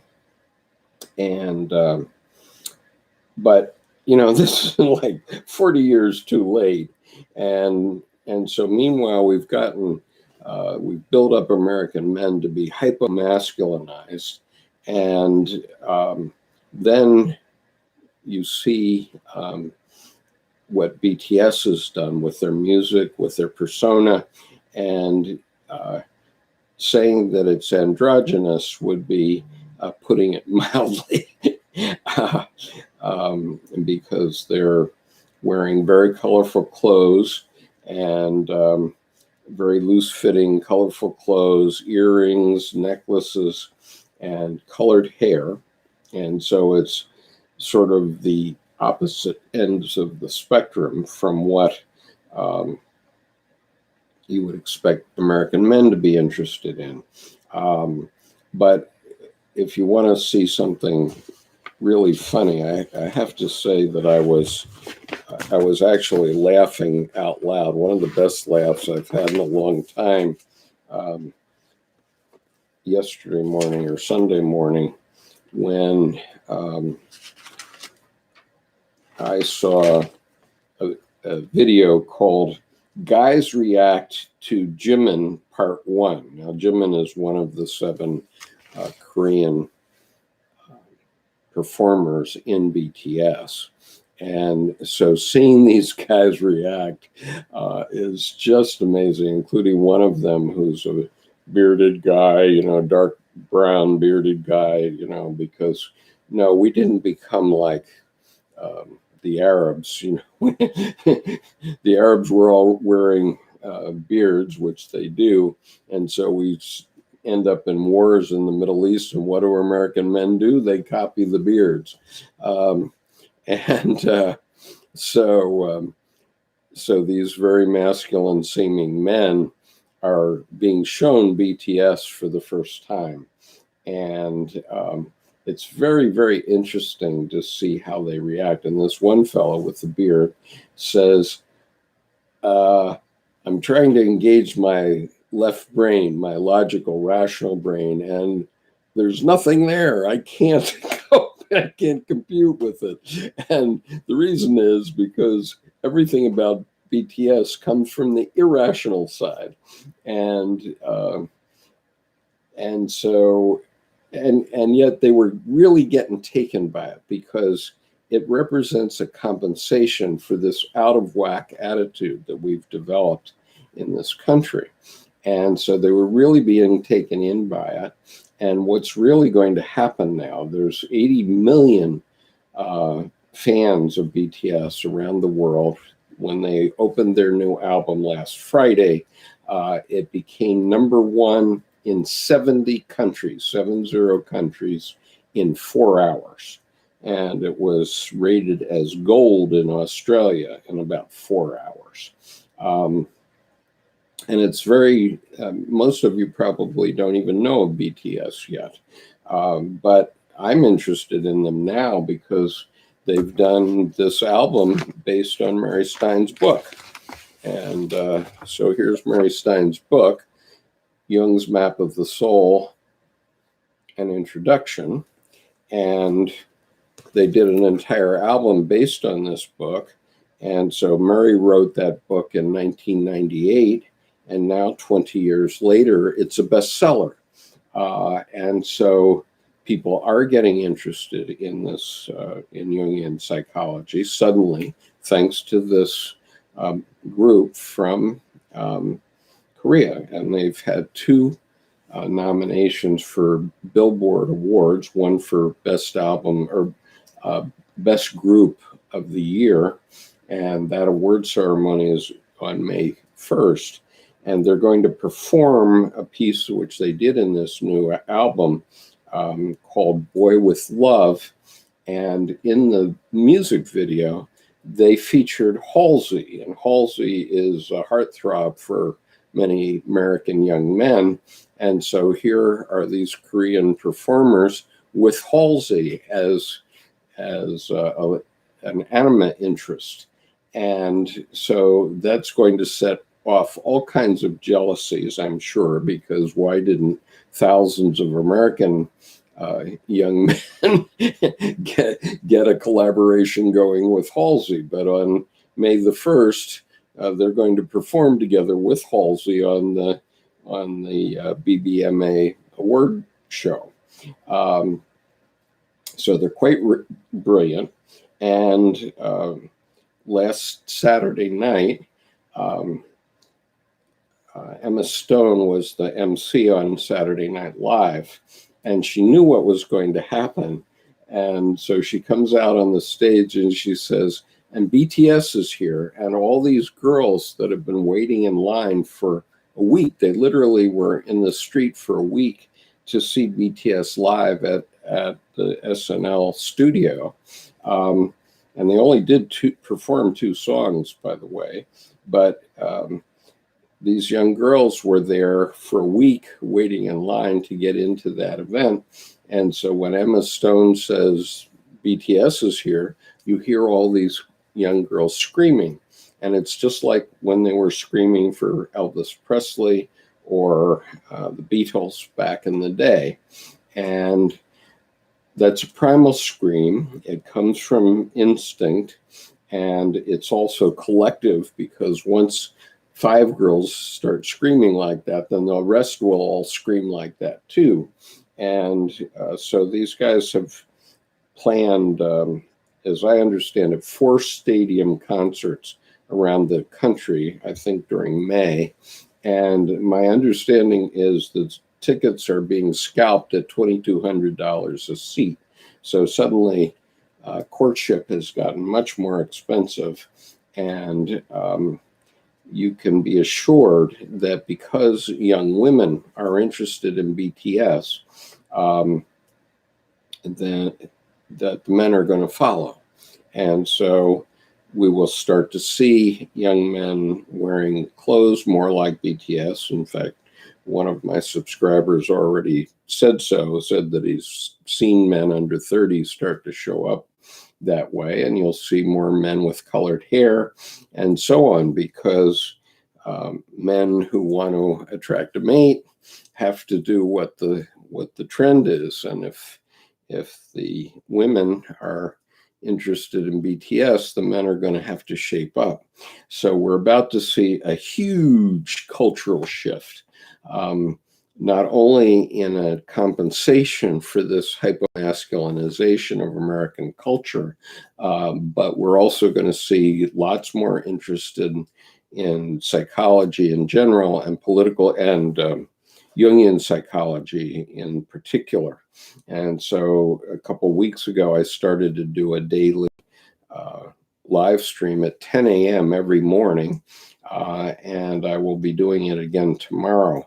And I'm mainly doing it as a, let's call it a beginner's exercise in Jungian psychology, because I haven't taught a beginner's level for some time. So the 10 a.m. daily show is basically a beginner's version of Jungian Psychology 101.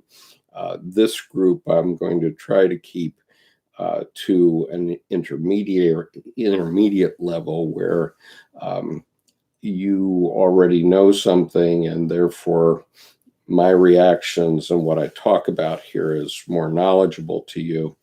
And then the advanced level is continuing on Wednesday at 1:30, which is our advanced reading group. And by the way, if you're in our advanced reading group, I failed to record the first hour of our session on Wednesday, and I intend to re-record that tomorrow and put it in the Dropbox, and I apologize for the delay on that.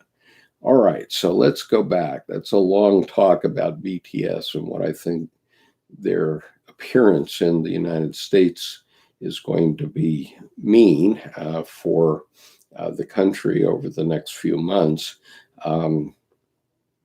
And we will see. I suffer from Cassandra's curse, which is I can predict the future, but nobody believes me. So let's see.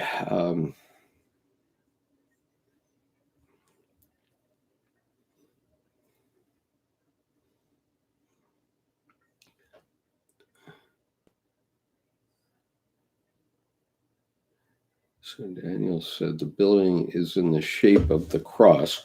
Talking back about Notre Dame now, the building is in the shape of the cross, as all cathedrals are. The spire was in the center of the cross, which Jesus' head was lowered in front of facing down as he died. Any meaning from this? Boy, that's a big one, Daniel. I don't think I can address that this extemporaneously. And I'm sure that may have meaning to you, especially, but I can think about some symbolism, but I can't give it to you extemporaneously. Deesa says, when we become aware of ourselves as children, they teach us that one day we will die, and that day, even if we are children, we cry. When we go to school and study physics, they teach us, first of all, that energy is not destroyed but transformed, and this offers us hope. When we get married, we do it because we want at all costs to believe in a forever that will never have, that we never have as mortals. And when the matter of a church that we believed was immortal, like all that is ancient, collapses, the certainties collapse that we want to give ourselves despite the obvious certainties. And what I would say, Deesa, is that once you have a true religious experience, and it's not necessarily easy to have that in church, because I'm talking about a direct experience with God. But once you have that experience, then the concern that you're talking about goes away.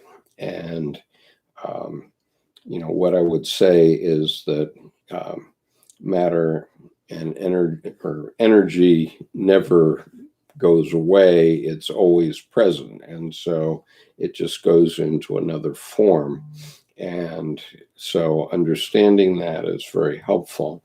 Centerbush says, Daniel, at the center of the cross is usually where the nave opens up, and into that open space at the center is usually where the pulpit and lectures are. So the head of the church or priest, etc., usually speaks from there to address the congregation. So it would be symbolic in that regard. Okay, good point. Daniela says beauty is beauty and people can't just deny it. Absolutely not. And so, regardless of your background or faith, visiting Notre Dame in Paris has always been an archetypal experience. And it's something that one would never forget, regardless of what their faith is, and whether masculine beauty or feminine beauty. Yep, okay. And Vander says, sorry, amigo, American culture. Bet you know the name of Davy Crockett's rifle or owned a toy six-shooter as a boy a long time before the wars in the Middle East. Ever see a John Wayne or Clint Eastwood movie? Well, of course. And you're quite right. So what is your point?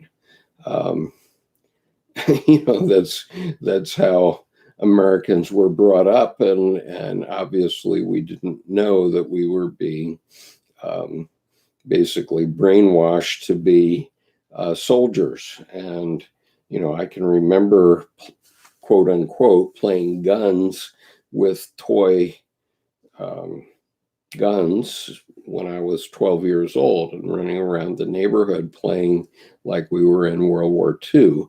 And so that was all promoted as part of our culture. And now we have to learn how to evolve our culture into something that suits us better. It's not that I think we shouldn't have military. Obviously, I think we should have. And I served 23 years in the Marine Corps to prove my position to Lieutenant Colonel. And so I know what it means. And, it's not necessarily bad that some young person is guided toward being in the military. But at the same time, that's not all life. And we have to understand that there's more to it than that. The Marine Corps is a totally logos operation. Okay, the Marine Corps is a weapon belonging to the President of the United States. And when he chooses to use that weapon, it will be used in the most effective way possible. And there's no question of any disagreement with orders. Things aren't up for grabs. Everybody knows who's the boss, and everybody knows what the mission is, and everyone knows how to perform the mission. That's all logos. But that's a weapon, and it isn't life itself. And so we have to learn that there's another side to life in order to learn how to enjoy life. And witness my comment about our president and his state of happiness. So anyway, your points are well taken, though. Yes, those things are all true about American culture. 260 chapters in the Bible, 260 raised days left in the year. Well, there's more chapters than that in the Bible, I would think, but I haven't counted them up, and I'm not going to, because that's not how I do my spiritual development anymore. I'm interested in the Bible as a narrative for guiding people's mental health that developed spontaneously and developed thoroughly over 3.5 centuries, let's say. And so I'm interested in the Bible in that way. I believe that the historical events in the Bible are probably true, but I don't know that. But what I do know is that the Bible is 100% true as psychic facts for a quarter of the world's population, just as the Quran is. So I have a Quran as well. And I can tell you that many of the stories of the Bible, including the stories of Jesus's birth and stories of Moses with Al-Khidr, which is Surah number 18 in the Quran, all those things are 100% true, as is the Bhagavad Gita and every other religious text on the planet. They're 100% true as psychic facts. They're not necessarily true as physical facts. And if, to the extent that they're historical, okay, they may have been physical facts, but all the woo magic stuff, the part that is mystical, all of that came from dreams and visions. And if you go to the Bible and read it carefully, you'll find that most of the major miracles that occurred, the ones that seem uncanny, actually were either dreams or visions. And so, early Iron Age men figured out ways to convey what was going on to people who were less educated. And in the process, they created a profession for themselves so that they could intermediate between the population and God. And people who had a direct contact with God, those people, they ran out of the system. They either burned them at the stake or whatever. And so Gnosticism has a bad name because they wanted you to have a direct experience of God, which I tell you is quite possible to have. And the ministers didn't want you to have that direct experience. They wanted to intermediate. And so they still want to intermediate. And that's fine. If you can't take a direct experience with God, then you should be in church every Sunday. But once you have a true religious experience, once you have a direct experience with God or the devil, then you will know. And once that happens, then you don't need a creed. I'm not saying that you won't go to church. You may go to church for community purposes, and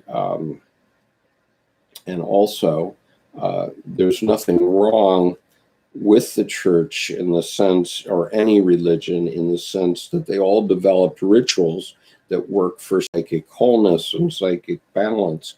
And so since you were probably not as well and thoroughly educated as a psychotherapist, it's not a bad idea to go to church. It's a lot cheaper than paying $150 an hour, and they perform a similar function. And so, a church or a mosque or a temple is worth it for that, from that point of view.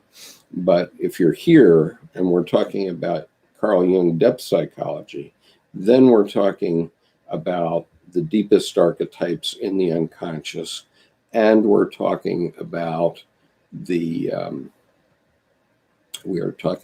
source of all religions. So I'm going to give you a link. This will be a link to Dr. Edinger's lecture, or his interview, in which he described Dr. Jung's thinking vis-a-vis religion. And I personally transcribed this lecture. Let's see, I guess I can't give you all of that in one go, so let me take that off for a moment and give you that, and then I'll give you the link here. Okay, there's the link. So you can go to that lecture, or that's an interview with Dr. Edinger, in which you can understand Dr. Jung's role vis-a-vis religion. And then there was also two lectures that Dr. Edinger gave, and one of them was called Encounters with the Greater Personality, which is the God image, which is the self. And so I'll give you that link, and you can go read that and see what I'm talking about there. I don't want to deprive anyone here of this information. Okay, so that's Encounters with the Greater Personality. And then individuation, which is something I'll be talking about tomorrow morning at 10 a.m. And individuation is the goal of Jungian analysis and of Jungian psychology in general, but also of all human beings. And I will give you more on that in tomorrow morning's lecture. Okay, now coming back. Senator Bush says, something interesting for you, Skip. At the end of the music video for Jin's solo Epiphany translates to the following. Does Carl Jung say anything on androgyny? Senator Bush, the place I ended up after a long journey of finding my true self is where I was before when I began. Ultimately, what you have to find is a map of your soul, which is the beginning of everything and the guidepost of your life. And, that reminds me, there's a very famous poem that Sean Connery's character in Hunt for Red October says at the end of the movie when he's chatting with Dr. Ryan. And it's something like, in the end, we end up back at the beginning or something like that, and we find ourselves. And so that's a very apt comment. And thank you for that. Daniela, thank you for the Purple Hearts. Those are representative of BTS, and I appreciate that. And Senator Bush, I will be seeking that from now on, the one that all of us have within, but few can find. So even during love yourself answer, they were hinting about the map of the soul. Yes, absolutely. I think that's right. And I think they've been aware of that, or someone's been aware of that. If it wasn't Kim Nam-jun, then it was probably Mr. Bang, their producer. But I'm sure that Kim Nam-jun is totally apprised and has grokked it himself. That's clear. And if you watch his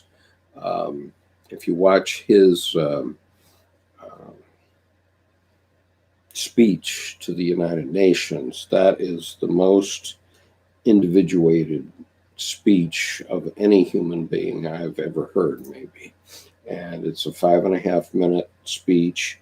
I have put it in the description of this video, so you'll be able to find it under the playback of this video.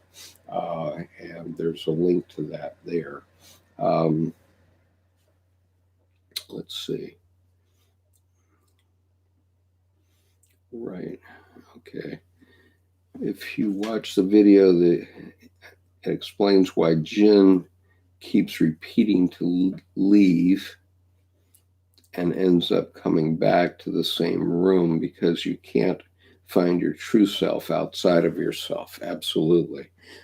So we all are going to have to start looking for within, because the point about belief is that the people who developed Christianity over the centuries, for the last 2,000 years, the only way they could describe it is some magical guy up there in the sky.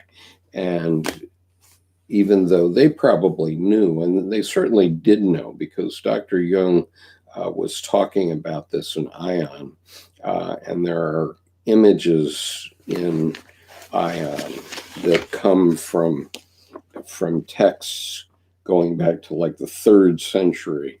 I'm trying to think of one I can show you here. If I see it in a moment, I will share it with you. It's not there.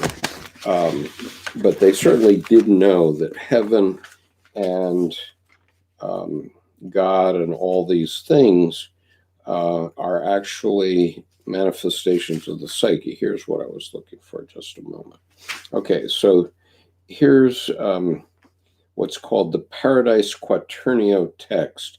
And this is a Gnostic text, equates paradise with the human head or brain and the 4 rivers which arose in paradise with the 4 orifices of the head, eye, ear, nose, and mouth. The waters have the power to make one whole. And so this is the image, and this image dates back to the Gnostics who existed in the 3rd century. So the Gnostics understood all this that long ago. But as I look back on my own Christian education and Christian experience over many, many years, I've always had Christian pastors who spouted the party line, which is this magical puppeteer type stuff. And of course, that turns off a lot of very rational, logic-oriented men. But if they get put back on their heels, because the irrational is also important. And we're seeing that from BTS really well demonstrated. For most very logical, rational-oriented men, they're going to respond to BTS like, "What is this? This is so effeminate. It's way beyond androgynous. There are many of the things that the BTS singers do seems very effeminate, but it's appealing to young women. And the reason it's appealing to young women is that our psyche in this country, in the United States and around the world, because they're popular around the world, is out of balance. And so these young women are being attracted to it because it's a compensation for this hyper masculinity. And so that is inevitably, as the young women get interested in it, it's inevitably going to draw the young men to it too, in the same sense that, when the Beatles came out and they had long hair, their hair was not much longer than mine is now. I normally wear mine a bit longer, but because I'm a retired Marine, I sometimes do wear my uniform for an honor salute for hospice, where we go to the bedside of a dying veteran and we render a salute for their service. And so when I do wear my uniform, I wear my hair like Marines wear their hair. But when the Beatles came along, our parents said, "Oh my God, long hair makes them look like a girl." Well, guess what? Over the next decade, men's hair got longer and longer and longer, and men were, nowadays are wearing very long hair. And it all changed with Elvis and with the Beatles, and later with the Rolling Stones. Although the Rolling Stones were at start of an enantiodromia because they were more masculine. So they were pulling back in the masculine direction from the Beatles. But that's what we're seeing right here now with the BTS performance. So I urge you to go look for the BTS performance on SNL. And it's going to be very interesting to watch what happens in the culture because of their influence. But it's going to be awesome. And I've been looking for a way to train young people, educate young people about psychology for years, and I've been breaking my head on it. And if we did it the old-fashioned way, it would have taken the 600 years that Dr. Jung predicted. But sometimes evolution skips a few steps, and it skips a few steps because of something happening. And BTS is obviously happening with great interest around the world. And they also collaborated with Ed Sheeran, and I looked up the numbers on Ed Sheeran and his concerts, and he has the fourth most popular concert tour in history, after U2, Guns N' Roses, and the Rolling Stones old age concert when they went around as old men. Those are the top three concert tours, but Ed Sheeran is number 4, and BTS now has Ed Sheeran as a collaborator, and I wouldn't be surprised but what he's going to go to some of their concerts. So will they break the record for money made in a concert tour? You think? I really think so. Anyway,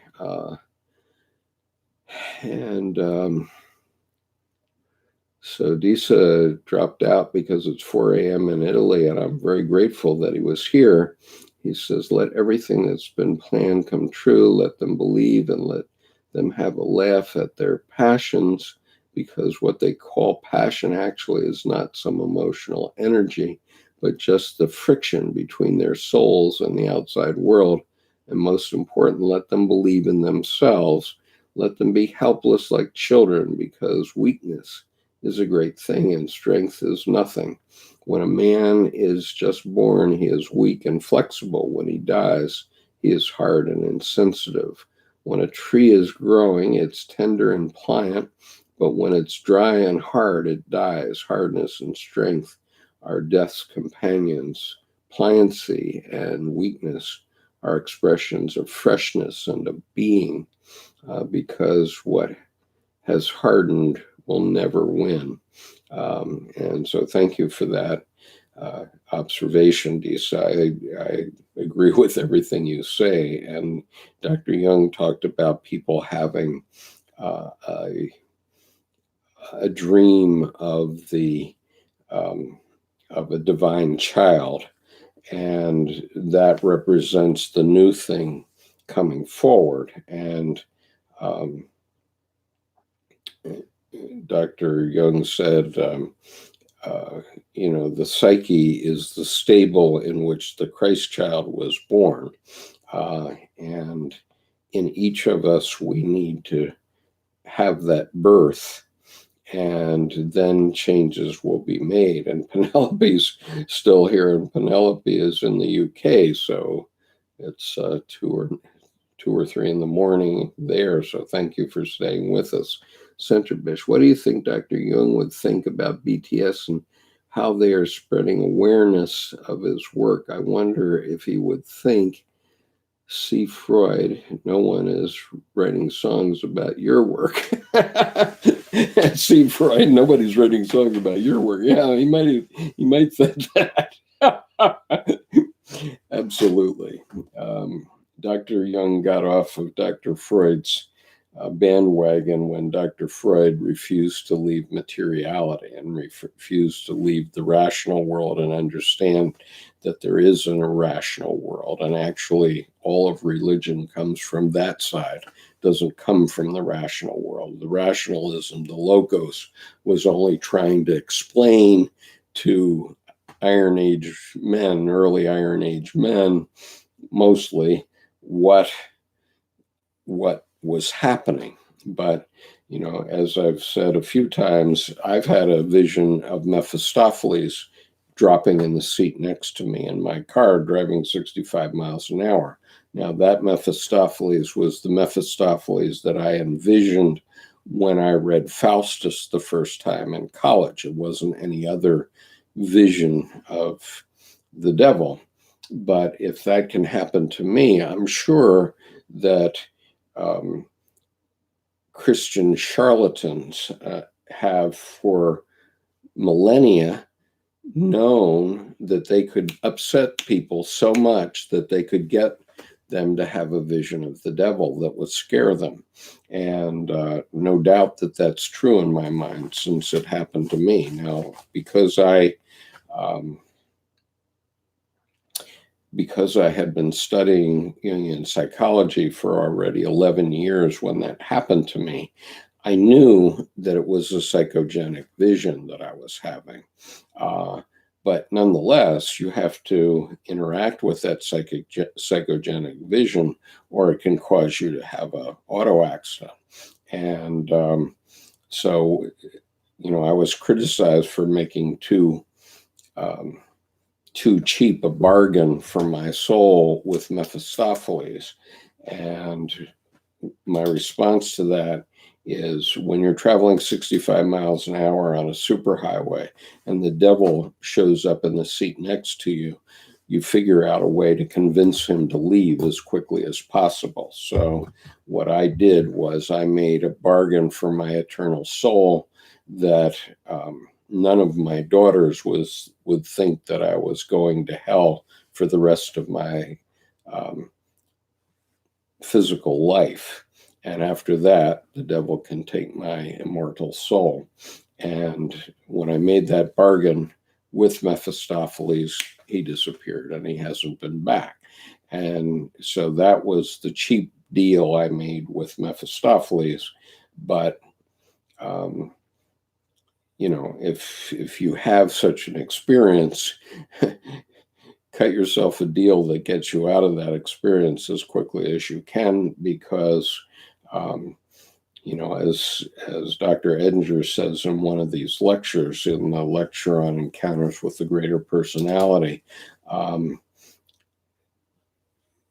Jacob had this wrestling match with an angel, and he left that wrestling match with a limp. And he says, and nobody ever said that the angel left with a limp. And so something did happen to Jacob, and but that angel was a vision that he was having, and Dr. Edinger was giving an example of that. So we have gone for way over normal time. I need to get some sleep in order to do tomorrow's session.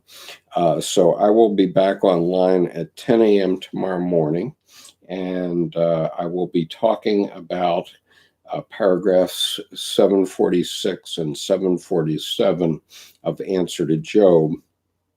If you are interested in what's in those paragraphs, you can either listen to today's session where I read this morning's session, where I read them in the first 15 minutes of that session.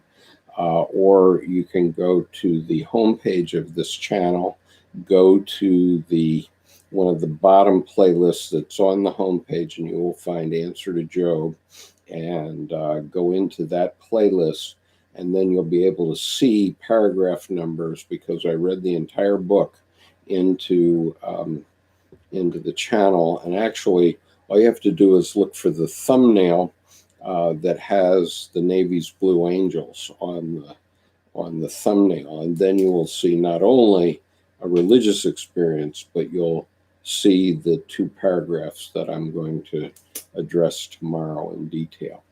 And so many thank yous, and thank you so much, and I appreciate you sticking with me. I am going to have to end the stream now, though, so I'll see you tomorrow at 10 if you're able to join us. Thank you for joining me tonight. Bye.